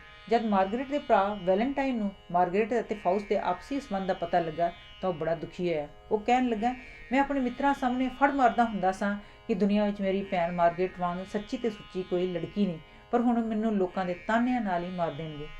ਉਹ ਤੜਫ ਰਿਹਾ ਸੀ ਕਿ ਕਦੋਂ ਫਾਊਸਟ ਉਹਨੂੰ ਮਿਲੇ ਤੇ ਉਹ ਉਹਦੇ ਨਾਲ ਦੋ ਹੱਥ ਕਰੇ। ਆਫਟਰ ਰਾਤ ਵੇਲੇ ਉਹ ਸ਼ੈਤਾਨ ਤੇ ਫਾਊਸਟ ਨੂੰ ਆਪਣੇ ਘਰ ਵੱਲ ਆਉਂਦਿਆਂ ਵੇਖਿਆ। ਉਹ ਤਲਵਾਰ ਮਿਆਨ ਵਿੱਚੋਂ ਕੱਢ ਕੇ ਉਹਨਾਂ ਤੇ ਟੁੱਟ ਪਿਆ, ਪਰ ਸ਼ੈਤਾਨ ਦੀ ਮਦਦ ਨਾਲ ਉਹ ਫਾਊਸਟ ਦੇ ਹੱਥੋਂ ਮਾਰਿਆ ਗਿਆ। ਫਾਊਸਟ ਅਤੇ ਸ਼ੈਤਾਨ ਦੋਵੇਂ ਉੱਥੋਂ ਖਿਸਕ ਗਏ। ਉੱਧਰ ਰੋਲਾ ਸੁਣ ਕੇ ਮਾਰਗਰੇਟ ਨੇ ਆਪਣੀ ਬਾਰੀ ਵਿੱਚੋਂ ਬਾਹਰ ਵੇਖਿਆ। ਦਮ ਤੋੜ ਰਹੇ ਵੈਲੈਂਟਾਈਨ ਨੂੰ ਕਿਹਾ, ਤੂੰ ਜੋ ਕਰਤੂਤ ਕੀਤੀ ਏ ਇਹ ਮੇਰੇ ਦਿਲ ਨੂੰ ਸ਼ੁਰੇ ਵਾਂਗ ਟੁਕੜੇ ਟੁਕੜੇ ਕਰ ਗਈ ਏ। ਉੱਥੋਂ ਸ਼ੈਤਾਨ ਫਾਊਸਟ ਨੂੰ ਇੱਕ ਹੋਰ ਜਾਦੂਗਰਨੀ ਦੀ ਗੁਫਾ ਵਿੱਚ ਲੈ ਗਿਆ। ਉੱਥੇ ਆਪਣੇ ਜਾਦੂ ਦੇ ਜ਼ੋਰ ਨਾਲ ਬੜੀਆਂ ਰੂਹਾਂ ਬੁਲਾਈਆਂ ਜਿਹੜੀਆਂ ਸਵਰਗ ਦੀਆਂ ਅਪੱਛਰਾਂ ਕੋਲੋਂ ਵੀ ਸੋਹਣੀਆਂ ਸਨ। ਉਹਨਾਂ ਵਿੱਚ ਇੱਕ ਅਤੀ ਸੁੰਦਰ ਰੂਹ ਨਾਲ ਫਾਊਸਟ ਨੇ ਅਤੇ ਇੱਕ ਅਧਖੜ ਉਮਰ ਵਾਲੀ ਰੂਹ ਨਾਲ ਸ਼ੈਤਾਨ ਨਾਚ ਕਰਨ ਲੱਗ ਪਿਆ। ਪਰ ਅਚਾਨਕ ਫਾਊਸਟ ਨੇ ਆਪਣਾ ਨਾਚ ਅੱਧ ਵਿਚਾਲੇ ਹੀ ਬੰਦ ਕਰ ਦਿੱਤਾ। ਸ਼ੈਤਾਨ ਨੇ ਉਸ ਤੋਂ ਇਸ ਦਾ ਕਾਰਨ ਪੁੱਛਿਆ। ਫਾਊਸਟ ਨੇ ਦੱਸਿਆ, ਜਿਸ ਅਪੱਛਰਾਂ ਨਾਲ ਮੈਂ ਨਾਚ ਕਰ ਰਿਹਾ ਸਾਂ ਉਹਦੇ ਮੂੰਹ ਵਿੱਚ ਇੱਕ ਲਾਲ ਚੂਹੀ ਨਿਕਲ ਕੇ ਮੇਰੇ ਤੇ ਆ ਡਿੱਗੀ ਏ। ਮੇਰਾ ਸਾਰਾ ਮਜ਼ਾ ਕਿਰਕਰਾ ਹੋ ਗਿਆ ਹੈ। ਲਾਗੇ ਹੀ ਇੱਕ ਹੋਰ ਰੂਹ ਆਈ। ਫਾਊਸਟ ਇਹ ਕਹਿੰਦਿਆਂ ਉਸ ਵੱਲ ਭੱਜਿਆ, ਇਹ ਤਾਂ ਮੇਰੀ ਮਾਰਗਰੇਟ ਹੈ। ਸ਼ੈਤਾਨ ਨੇ ਕਿਹਾ, ਤੈਨੂੰ ਭੁਲੇਖਾ ਲੱਗਦਾ ਹੈ, ਇਹ ਜਾਦੂ ਦੀ ਰੂਹ ਹੈ, ਇਹ ਹਰ ਇੱਕ ਨੂੰ ਆਪਣੀ ਪ੍ਰੇਮਿਕਾ ਹੀ ਲੱਗਦੀ ਹੈ। ਕੁਝ ਦਿਨਾਂ ਪਿੱਛੋਂ ਫਾਊਸਟ ਨੂੰ ਖਬਰ ਮਿਲੀ ਕਿ ਮਾਰਗਰੇਟ ਨੂੰ ਆਪਣੇ ਭਰਾ ਦਾ ਕਾਤਿਲ ਸਮਝੇ ਜਾਣ ਕਰਕੇ ਕੈਦ ਵਿੱਚ ਸੁੱਟ ਦਿੱਤਾ ਗਿਆ ਹੈ। ਉਹ ਸ਼ੈਤਾਨ ਨੂੰ ਇਸ ਬਾਰੇ ਬੜਾ ਬੁਰਾ ਭਲਾ ਬੋਲਦਿਆਂ ਕਹਿਣ ਲੱਗਾ, ਉਹਨੂੰ ਜਲਦੀ ਵਿੱਚੋਂ ਕੈਦ 'ਚੋਂ ਕੱਢ। ਸ਼ੈਤਾਨ ਨੇ ਉੱਤਰ ਦਿੱਤਾ, ਉਹ ਕਤਲ ਦੇ ਦੋਸ਼ ਵਿੱਚ ਫਸ ਗਈ ਏ, ਉਹਨੂੰ ਛੁਡਾਉਣਾ ਔਖਾ ਹੈ। ਫਿਰ ਵੀ ਮੈਂ ਦਰੋਗੇ ਦੀਆਂ ਅੱਖਾਂ ਵਿੱਚ ਕੱਟਾ ਪਾ ਕੇ ਉਹਨੂੰ ਬਾਹਰ ਕੱਢਣ ਦੀ ਕੋਸ਼ਿਸ਼ ਕਰਦਾ ਹਾਂ। ਪਲ ਦੇ ਪਲ ਵਿੱਚ ਹੀ ਸ਼ੈਤਾਨ ਨੇ ਜਾਦੂ ਦੇ ਘੋੜਿਆਂ ਦਾ ਪ੍ਰਬੰਧ ਕੀਤਾ ਤੇ ਦੋਵੇਂ ਜਣੇ ਕੈਦਖਾਨੇ ਦੇ ਲਾਗੇ ਪਹੁੰਚ ਗਏ। ਫਾਊਸਟ ਦੇ ਸ਼ੈਤਾਨ ਕੋਲੋਂ ਚਾਬੀ ਲੈ ਕੇ ਬੂਹਾ ਖੋਲ੍ਹਿਆ। ਮਾਰਗਰੇਟ ਕੈਦਖਾਨੇ ਵਿੱਚ ਪੁੰਜੇ ਸੁੱਤੀ ਪਈ ਸੀ। ਫਾਊਸਟ ਨੇ ਉਹਨੂੰ ਜਗਾਉਂਦਿਆਂ ਹੋਇਆ ਕਿਹਾ, ਉੱਠ, ਮੈਂ ਤੈਨੂੰ ਬਚਾਉਣ ਲਈ ਆਇਆ ਹਾਂ, ਜਲਦੀ ਕਰ, ਉੱਠ, ਵਕਤ ਥੋੜ੍ਹਾ ਹੈ। ਮਾਰਗਰੇਟ ਨੇ ਅੱਖਾਂ ਮਲਦਿਆਂ ਕਿਹਾ, ਇਹ ਤਾਂ ਮੇਰੇ ਮਹਿਰਮ ਦੀ ਆਵਾਜ਼ ਲੱਗਦੀ ਏ। ਫਾਊਸਟ ਨੇ ਫਿਰ ਕਿਹਾ, ਜਲਦੀ ਕਰ, ਲੋ ਲੱਗਣ ਵਾਲੀ ਏ, ਫਿਰ ਭੱਜਣਾ ਔਖਾ ਹੋ ਜਾਣਾ ਹੈ। ਮਾਰਗਰੇਟ ਨੇ ਉੱਤਰ ਦਿੱਤਾ, ਜਿਹੜੀ ਜ਼ਹਿਰ ਦੀ ਸ਼ੀਸ਼ੀ ਤੁਸੀਂ ਮੈਨੂੰ ਦਿੱਤੀ ਸੀ ਉਹ ਮੈਂ ਆਪਣੀ ਮਾਤਾ ਨੂੰ ਦੇ ਦਿੱਤੀ ਸੀ। ਉਸਦੇ ਪੀਂਦਿਆਂ ਹੀ ਉਹ ਮਰ ਗਈ। ਫਿਰ ਮੈਂ ਉਹ ਬੱਚਾ ਵੀ ਡੋਬ ਦਿੱਤਾ ਜੋ ਤੁਹਾਡੇ ਤੋਂ ਮੈਨੂੰ ਪੈਦਾ ਹੋਇਆ ਸੀ, ਇਸ ਲਈ ਮੈਂ ਪਕੜੀ ਗਈ। ਹੁਣ ਨੱਸਣ ਦਾ ਕੀ ਲਾਭ? ਉਹ ਮੈਨੂੰ ਫੇਰ ਫੜ ਲੈਣਗੇ। ਜੇ ਨਾ ਵੀ ਫੜਨਗੇ ਤਾਂ ਵੀ ਮੇਰੀ ਆਤਮਾ ਦੇ ਪਾਪ ਦਾ ਬੋਝ ਮੈਨੂੰ ਸਦਾ ਲਈ ਖਾਂਦਾ ਰਹੇਗਾ। ਮੈਨੂੰ ਇੱਥੇ ਹੀ ਰਹਿਣ ਦਿਓ। ਲੋ ਲੱਗਣ ਵਾਲੀ ਸੀ, ਇਸ ਲਈ ਫਾਊਸਟ ਨੇ ਉਸ ਨੂੰ ਜ਼ਬਰਦਸਤੀ ਖਿੱਚ ਕੇ ਕੈਦ ਦੀ ਕੋਠੜੀ ਵਿੱਚੋਂ ਬਾਹਰ ਕੱਢਿਆ। ਸ਼ੈਤਾਨ ਬਾਹਰ ਖੜਾ ਸੀ। ਉਹਨੇ ਫਾਊਸਟ ਨੂੰ ਘਸੀਟਦਿਆਂ ਹੋਇਆਂ ਕਿਹਾ, ਜਲਦੀ ਕਰ, ਨਹੀਂ ਤਾਂ ਅਸੀਂ ਵੀ ਫਸ ਜਾਵਾਂਗੇ। ਸੋ ਉਹ ਫਾਊਸਟ ਨੂੰ ਬਦੋ-ਬਦੀ ਧੂਕ ਕੇ ਲੈ ਗਿਆ ਤੇ ਮਾਰਗਰੇਟ ਉੱਥੇ ਖੜੀ ਦੀ ਖੜੀ ਰਹਿ ਗਈ। ਮਾਰਗਰੇਟ ਨੇ ਪਰਮਾਤਮਾ ਵੱਲ ਹੱਥ ਉੱਚੇ ਕਰਕੇ ਬੇਨਤੀ ਕੀਤੀ, ਪਰਮਾਤਮਾ, ਮੈਨੂੰ ਕੇਵਲ ਤੇਰੀ ਹੀ ਓਟ ਏ, ਮੇਰੇ ਔਗੁਣ ਬਖਸ਼ ਲੈ। ਕੁਝ ਸਮਾਂ ਬੀਤ ਗਿਆ। ਫਾਊਸਟ ਦੇ ਮਨ ਵਿੱਚ ਫਿਰ ਜੀਵਨ ਦਾ ਆਨੰਦ ਲੈਣ ਦੀ ਹਵਸ ਜਾਗੀ। ਸ਼ੈਤਾਨ ਉਹਨੂੰ ਰਾਜੇ ਦੇ ਦਰਬਾਰ ਵਿੱਚ ਲੈ ਗਿਆ। ਰਾਜੇ ਨੇ ਐਸ਼ ਇਸ਼ਰਤ ਵਿੱਚ ਪੈ ਕੇ ਸਾਰਾ ਦੇਸ਼ ਤਬਾਹੀ ਦੇ ਕੰਢੇ 'ਤੇ ਲੈ ਆਂਦਾ ਸੀ। ਰਾਜੇ ਨੇ ਉਹਨਾਂ ਨੂੰ ਕਿਹਾ, ਮੈਨੂੰ ਧਨ ਦੀ ਸਖਤ ਲੋੜ ਏ, ਕੀ ਤੁਸੀਂ ਦੱਸ ਸਕਦੇ ਹੋ ਇਹ ਮੈਂ ਕਿਵੇਂ ਪ੍ਰਾਪਤ ਕਰ ਸਕਦਾ ਹਾਂ? ਸ਼ੈਤਾਨ ਨੇ ਇੱਕਦਮ ਕਾਗਜ਼ ਦੇ ਨੋਟ ਬਣਾ ਕੇ ਢੇਰਾਂ ਦੇ ਢੇਰ ਲਾ ਦਿੱਤੇ ਤੇ ਸਭਨਾਂ ਨੂੰ ਦਿਲ ਖੋਲ੍ਹ ਕੇ ਵੰਡ ਦਿੱਤੇ। ਇਸ ਤੇ ਰਾਜਾ ਬਹੁਤ ਹੀ ਖੁਸ਼ ਹੋਇਆ। ਇੱਕ ਦਿਨ ਫਾਊਸਟ ਨੇ ਰਾਜੇ ਨੂੰ ਕਿਹਾ, ਮੈਂ ਦੁਨੀਆ ਦੀ ਸਭ ਤੋਂ ਸੁੰਦਰ ਇਸਤਰੀ ਟਰੋਏ ਦੀ ਹੈਲਨ ਨੂੰ ਵੇਖਣਾ ਚਾਹੁੰਦਾ ਹਾਂ। ਫਾਊਸਟ ਨੇ ਸ਼ੈਤਾਨ ਨੂੰ ਰਾਜੇ ਦੀ ਇਸ ਮੰਗ ਬਾਰੇ ਦੱਸਿਆ। ਸ਼ੈਤਾਨ ਨੇ ਕਿਹਾ, ਚੰਗਾ, ਇਹ ਲੈ ਚਾਬੀ, ਮੇਰੇ ਨਾਲ ਚੱਲ। ਧਰਤੀ ਦੇ ਥੱਲੇ ਰੂਹਾਂ ਦਾ ਦੇਸ਼ ਏ, ਚੱਲ ਉੱਥੇ ਚੱਲੀਏ। ਸ਼ੈਤਾਨ ਨੂੰ ਇੱਕ ਜੰਗਲ ਵਿੱਚ ਲੈ ਗਿਆ। ਉੱਥੇ ਧਰਤੀ ਦੇ ਥੱਲੇ ਜਾਣ ਦਾ ਇੱਕ ਰਸਤਾ ਸੀ। ਸ਼ੈਤਾਨ ਨੇ ਫਾਊਸਟ ਨੂੰ ਥੱਲੇ ਜਾਣ ਲਈ ਕਿਹਾ। ਫਾਊਸਟ ਨੇ ਇਸੇ ਤਰ੍ਹਾਂ ਕੀਤਾ। ਕੁਝ ਦਿਨਾਂ ਪਿੱਛੋਂ ਫਾਊਸਟ ਦਰਬਾਰ ਵਿੱਚ ਮੁੜ ਆਇਆ। ਉਹਦੇ ਹੱਥ ਵਿੱਚ ਇੱਕ ਧੂਪਦਾਨ ਸੀ। ਫਾਊਸਟ ਨੇ ਸ਼ੈਤਾਨ ਵੱਲੋਂ ਦਿੱਤੀ ਚਾਬੀ ਨਾਲ ਉਸ ਧੂਪਦਾਨ ਨੂੰ ਛੂਹਿਆ। ਉਸ ਵਿੱਚ ਧੂੰਆਂ ਜਿਹਾ ਨਿਕਲਿਆ, ਜਿਸ ਵਿੱਚ ਦੁਨੀਆ ਦੀ ਪ੍ਰਸਿੱਧ ਸੁੰਦਰੀ ਹੈਲਨ ਨਮੂਦਾਰ ਹੋਈ। ਫਾਊਸਟ ਉਸ ਦੀ ਸੁੰਦਰਤਾ ਨਾਲ ਇਤਨਾ ਮੋਹਿਆ ਗਿਆ ਕਿ ਉਹ ਹੈਲਨ ਨੂੰ ਆਗੋਸ਼ ਵਿੱਚ ਲੈਣ ਲਈ ਅਗਾਂਹ ਵਧਿਆ। ਅਚਾਨਕ ਇੱਕ ਜ਼ਬਰਦਸਤ ਧਮਾਕਾ ਹੋਇਆ ਤੇ ਫਾਊਸਟ ਮੂਰਛਾ ਖਾ ਕੇ ਥੱਲੇ ਡਿੱਗ ਪਿਆ। ਸ਼ੈਤਾਨ ਫਾਊਸਟ ਨੂੰ ਇੱਕਦਮ ਚੁੱਕ ਕੇ ਉਹਦੇ ਪੁਰਾਣੇ ਘਰ ਲੈ ਗਿਆ। ਉੱਥੇ ਉਹਦਾ ਨੌਕਰ ਵੈਗਨਰ ਪ੍ਰਯੋਗਸ਼ਾਲਾ ਵਿੱਚ ਬੈਠਾ ਇੱਕ ਕਾੜਾ ਬਣਾ ਰਿਹਾ ਸੀ। ਸ਼ੈਤਾਨ ਨੇ ਉਹ ਕਾੜਾ ਫਾਊਸਟ ਨੂੰ ਪਿਆਇਆ। ਉਹਦੇ ਪੀਂਦਿਆਂ ਹੀ ਦੋਵੇਂ ਪ੍ਰਾਚੀਨ ਕਾਲ ਦੇ ਯੂਨਾਨ ਵਿੱਚ ਪਹੁੰਚ ਗਏ। ਉੱਥੇ ਉਹ ਸਪਾਰਟਾ ਦੇ ਸ਼ਹਿਰ ਵਿੱਚ ਪਹੁੰਚੇ, ਜਿੱਥੇ ਹੈਲਨ ਦਾ ਮਹਲ ਸੀ। ਉੱਥੇ ਉਹਨੇ ਹੈਲਨ ਨਾਲ ਵਿਆਹ ਕਰਾ ਲਿਆ। ਕੁਝ ਸਮੇਂ ਪਿੱਛੋਂ ਉਹਨੂੰ ਇੱਕ ਲੜਕਾ ਹੋਇਆ ਜਿਸ ਦਾ ਨਾਂ ਯੂਫਰੋਨੀਅਸ ਸੀ। ਉਹ ਜਲਦੀ ਹੀ ਜਵਾਨ ਹੋ ਗਿਆ। ਉਹ ਕਦੀ ਨਚੱਲਾ ਨਹੀਂ ਸੀ ਬੈਠਦਾ। ਪਹਾੜਾਂ 'ਤੇ ਜਾ ਕੇ ਉਹ ਹਰਦਮ ਇੱਕ ਚਟਾਨ ਤੋਂ ਦੂਜੀ ਚਟਾਨ 'ਤੇ ਛਾਲਾਂ ਮਾਰਦਾ ਰਹਿੰਦਾ ਸੀ। ਉਹਦੇ ਮਾਤਾ ਪਿਤਾ ਘਬਰਾਏ ਹੋਏ ਉਹਦੇ ਪਿੱਛੇ ਪਿੱਛੇ ਦੌੜਦੇ ਰਹਿੰਦੇ ਸਨ। ਆਖਰ ਇੱਕ ਚਟਾਨ ਤੋਂ ਛਾਲ ਮਾਰ ਕੇ ਉਹ ਮਰ ਗਿਆ, ਪਰ ਉਹਦੀ ਲੋਥ ਗਾਇਬ ਹੋ ਗਈ। ਇਸ ਸਦਮੇ ਨਾਲ ਹੈਲਨ ਨੇ ਵੀ ਇੱਕ ਚਟਾਨ ਤੋਂ ਛਾਲ ਮਾਰ ਦਿੱਤੀ। ਉਹ ਵੀ ਮਰ ਗਈ ਤੇ ਉਹਦੀ ਲੋਥ ਵੀ ਗਾਇਬ ਹੋ ਗਈ। ਸ਼ੈਤਾਨ ਫਾਊਸਟ ਨੂੰ ਫਿਰ ਆਪਣੇ ਦੇਸ਼ ਤੇ ਸਮੇਂ ਵਿੱਚ ਲੈ ਆਇਆ। ਉਹ ਫਿਰ ਰਾਜ ਦਰਬਾਰ ਵਿੱਚ ਜਾ ਹਾਜ਼ਰ ਹੋਇਆ। ਉਹਨੇ ਰਾਜੇ ਨੂੰ ਜਰਨੈਲ ਬਣਾ ਦਿੱਤਾ। ਇੱਕ ਵਾਰ ਦੇਸ਼ ਦੇ ਦੁਸ਼ਮਣ ਨੇ ਚੜ੍ਹਾਈ ਕਰ ਦਿੱਤੀ। ਫਾਊਸਟ ਨੇ ਸ਼ੈਤਾਨ ਦੀ ਮਦਦ ਮੰਗੀ। ਸ਼ੈਤਾਨ ਨੇ ਰੂਹਾਂ ਦੇ ਦੇਸ਼ ਵਿੱਚੋਂ ਇੱਕ ਸੈਨਾ ਮੰਗਵਾਈ, ਜਿਸ ਨੇ ਵੈਰੀ ਦੇ ਛੱਕੇ ਛੁਡਾ ਦਿੱਤੇ। ਆਖਰ ਫਾਊਸਟ ਬੁੱਢਾ ਹੋ ਗਿਆ। ਉਹਦੀ ਉਮਰ 100 ਸਾਲ ਦੀ ਸੀ। ਹੁਣ ਮੌਤ ਨੇੜੇ ਆ ਗਈ। ਇੱਕ ਡੈਣ ਦੇ ਰੂਪ ਵਿੱਚ ਚਿੰਤਾ ਨੇ ਉਹਨੂੰ ਆ ਘੇਰਿਆ। ਉਹ ਕਹਿਣ ਲੱਗੀ, ਜਿਹੜਾ ਮੇਰੇ ਵੱਸ ਪੈ ਜਾਏ ਉਹ ਜਦੋਜਹਿਦ ਦੇ ਚੱਕਰ ਵਿੱਚੋਂ ਨਿਕਲ ਜਾਂਦਾ ਹੈ। ਫਾਊਸਟ ਨੇ ਕਿਹਾ, ਜਦੋਜਹਿਦ ਕਰਨ ਨਾਲ ਤਾਂ ਆਤਮਾ ਨੂੰ ਸੁੱਖ ਤੇ ਸ਼ਾਂਤੀ ਮਿਲਦੀ ਹੈ ਤੇ ਮਨੁੱਖ ਬੁਰਾਈਆਂ ਤੋਂ ਬਚਦਾ ਹੈ। ਇਸੇ ਕਰਕੇ ਮੈਂ ਤੇਰੇ ਕਾਬੂ ਨਹੀਂ ਆ ਸਕਦਾ। ਇਸ ਤੇ ਡੈਨ ਨੇ ਫਾਊਸਟ ਦੇ ਮੂੰਹ ਤੇ ਇੱਕ ਫੂਕ ਮਾਰੀ, ਜਿਸ ਨਾਲ ਉਹ ਅੰਨਾ ਹੋ ਗਿਆ। ਫਾਊਸਟ ਕਹਿਣ ਲੱਗਿਆ, ਮੈਨੂੰ ਅੱਖਾਂ ਤੋਂ ਕੁਝ ਨਹੀਂ ਦਿਸਦਾ, ਪਰ ਮੇਰੇ ਮਨ ਵਿੱਚ ਪ੍ਰਕਾਸ਼ ਹੈ, ਚਾਨਣ ਹੈ, ਸ਼ਾਂਤੀ ਹੈ। ਸ਼ੈਤਾਨ ਨੇ ਭੂਤਾਂ ਨੂੰ ਫਾਊਸਟ ਦੀ ਖਬਰ ਖੋਦਣ ਲਈ ਕਿਹਾ। ਫਾਊਸਟ ਹੌਲੀ ਹੌਲੀ ਰਾਹ ਲੱਭਦਾ ਆਪਣੇ ਘਰੋਂ ਬਾਹਰ ਨਿਕਲ ਤੁਰਿਆ। ਉਹ ਕਹਿ ਰਿਹਾ ਸੀ, ਉਸੇ ਹੀ ਮਨੁੱਖ ਦੀ ਆਤਮਾ ਆਜ਼ਾਦ ਰਹਿ ਸਕਦੀ ਹੈ ਜੋ ਆਜ਼ਾਦੀ ਲਈ ਹਰ ਦਮ ਹਰ ਪਲ ਕੋਸ਼ਿਸ਼ ਕਰਦਾ ਰਹੇ। ਮੈਂ ਚਾਹੁੰਦਾ ਹਾਂ ਕਿ ਸਭ ਲੋਕ ਹਰ ਘੜੀ ਹਰ ਪਲ ਆਤਮਾ ਦੀ ਆਜ਼ਾਦੀ ਲਈ ਕੋਸ਼ਿਸ਼ ਕਰਦੇ ਰਹਿਣ। ਤਦ ਹੀ ਮੈਂ ਲੰਘ ਰਹੇ ਪਲ ਨੂੰ ਕਹਿ ਸਕਾਂਗਾ ਕਿ ਤੂੰ ਰਤੀ ਠਹਿਰ, ਤੂੰ ਬੜਾ ਸੁੰਦਰ ਹੈ। ਇਹ ਕਹਿ ਕੇ ਫਾਊਸਟ ਨੇ ਸਵਾਸ ਦੇ ਦਿੱਤੇ। ਰੂਹਾਂ ਨੇ ਉਸ ਨੂੰ ਕਬਰ ਵਿੱਚ ਦੱਬ ਦਿੱਤਾ। ਇਹ ਵੇਖ ਕੇ ਸ਼ੈਤਾਨ ਨੇ ਕਿਹਾ, ਕੋਈ ਵੀ ਖੁਸ਼ੀ, ਕੋਈ ਵੀ ਆਨੰਦ ਇਸ ਦੀ ਆਤਮਾ ਨੂੰ ਸੰਤੁਸ਼ਟ ਨਹੀਂ ਕਰ ਸਕਿਆ। ਜਦੋਜਹਿਦ ਕਰਨ ਦਾ ਇਹਨੂੰ ਕੀ ਲਾਭ ਹੋਇਆ? ਸ਼ੈਤਾਨ ਨੇ ਨਰਕ ਵਿੱਚੋਂ ਸਭ ਜਿੰਨ ਭੂਤ ਤੇ ਡੈਣਾ ਬੁਲਾਈਆਂ। ਜਿਹਨੂੰ ਇੱਕ ਪਾਸਿਓਂ ਨਰਕ ਦੇ ਬੂਹੇ ਖੁੱਲ੍ਹ ਗਏ ਤੇ ਸ਼ੈਤਾਨ ਕਹਿਣ ਲੱਗਾ, ਜਿਵੇਂ ਹੀ ਇਹਦੀ ਰੂਹ ਸਰੀਰ ਨੂੰ ਛੱਡੇਗੀ ਮੈਂ ਉਹਨੂੰ ਫੜ ਕੇ ਨਰਕ ਵਿੱਚ ਸੁੱਟ ਦੇਵਾਂਗਾ। ਪਰ ਆਕਾਸ਼ ਵਿੱਚੋਂ ਜੈ ਜੈਕਾਰ ਦੀ ਆਵਾਜ਼ ਆਈ। ਉਹ ਆਵਾਜ਼ ਕਹਿ ਰਹੀ ਸੀ, ਦੇਵਤਿਓ ਆਓ, ਫਾਊਸਟ ਦੀ ਰੂਹ ਨੂੰ ਸਵਰਗ ਵੱਲ ਲੈ ਚਲੋ। ਇੱਕ ਪਲ ਉਸ ਵਿੱਚ ਦੇਵਤੇ ਉੱਥੇ ਆਏ। ਜਦ ਉਹਨਾਂ ਨੇ ਫਾਊਸਟ ਤੇ ਫੁੱਲਾਂ ਦੀ ਵਰਖਾ ਕੀਤੀ ਤਾਂ ਸ਼ੈਤਾਨ ਤੇ ਉਹਦੇ ਸਭ ਜਿੰਨ ਭੂਤ ਉੱਥੋਂ ਨੱਸ ਗਏ। ਦੇਵਤੇ ਫਾਊਸਟ ਨੂੰ ਸਵਰਗ ਵਿੱਚ ਲੈ ਗਏ। ਮੈਨੂੰ ਪੂਰੀ ਉਮੀਦ ਹੈ ਕਿ ਤੁਹਾਨੂੰ ਵਿਲੀਅਮ ਸ਼ੇਕਸਪੀਅਰ, ਜੌਨ ਮਿਲਟਨ ਤੇ ਫੌਨ ਗੈਟੇ ਦੀਆਂ ਰਚਨਾਵਾਂ ਬਹੁਤ ਪਸੰਦ ਆਈਆਂ ਹੋਣਗੀਆਂ। ਜਾਂਦੇ ਜਾਂਦੇ ਕਵਿਤਾ ਬਾਰੇ ਗੱਲ ਦੱਸਦੀ ਜਾਵਾਂ ਕਿ ਕਵਿਤਾ ਵੀ ਸੰਗੀਤ ਵਾਂਗ ਰੂਹ ਦੀ ਖੁਰਾਕ ਹੈ ਅਤੇ ਮਨੁੱਖੀ ਜੀਵਨ ਦਾ ਆਧਾਰ ਹੈ। ਇਹ ਤਾਂ ਸਾਡੇ ਸੁਪਨਿਆਂ ਦਾ ਸ਼ਾਹਕਾਰ ਰੂਪ ਹੈ ਅਤੇ ਸੁੰਦਰਤਾ ਦਾ ਅਮੁੱਕ ਸੋਮਾ ਹੈ। ਕਵਿਤਾ ਲਿਖਣ ਵਾਲਾ ਕਵੀ ਮਹਾਨ ਅਵਤਾਰ ਹੁੰਦਾ ਹੈ, ਕਿਉਂਕਿ ਉਹ ਸਾਡੀ ਸੱਭਿਅਤਾ ਦਾ ਰੱਖਿਅਕ ਅਤੇ ਘੜਨਹਾਰ ਹੈ। ਉਹ ਸਾਡੇ ਅੰਦਰ ਸੋਹਣੇ ਸੋਹਣੇ ਜਜ਼ਬੇ ਪਾਲਦਾ ਹੈ, ਪਿਆਰ, ਮੁਹੱਬਤ, ਰੂਹਾਨੀ ਅਤੇ ਰੱਬੀ ਗੁਣਾਂ ਨੂੰ ਬਾਖੂਬੀ ਮਹਿਸੂਸ ਕਰਵਾਉਂਦਾ ਹੈ।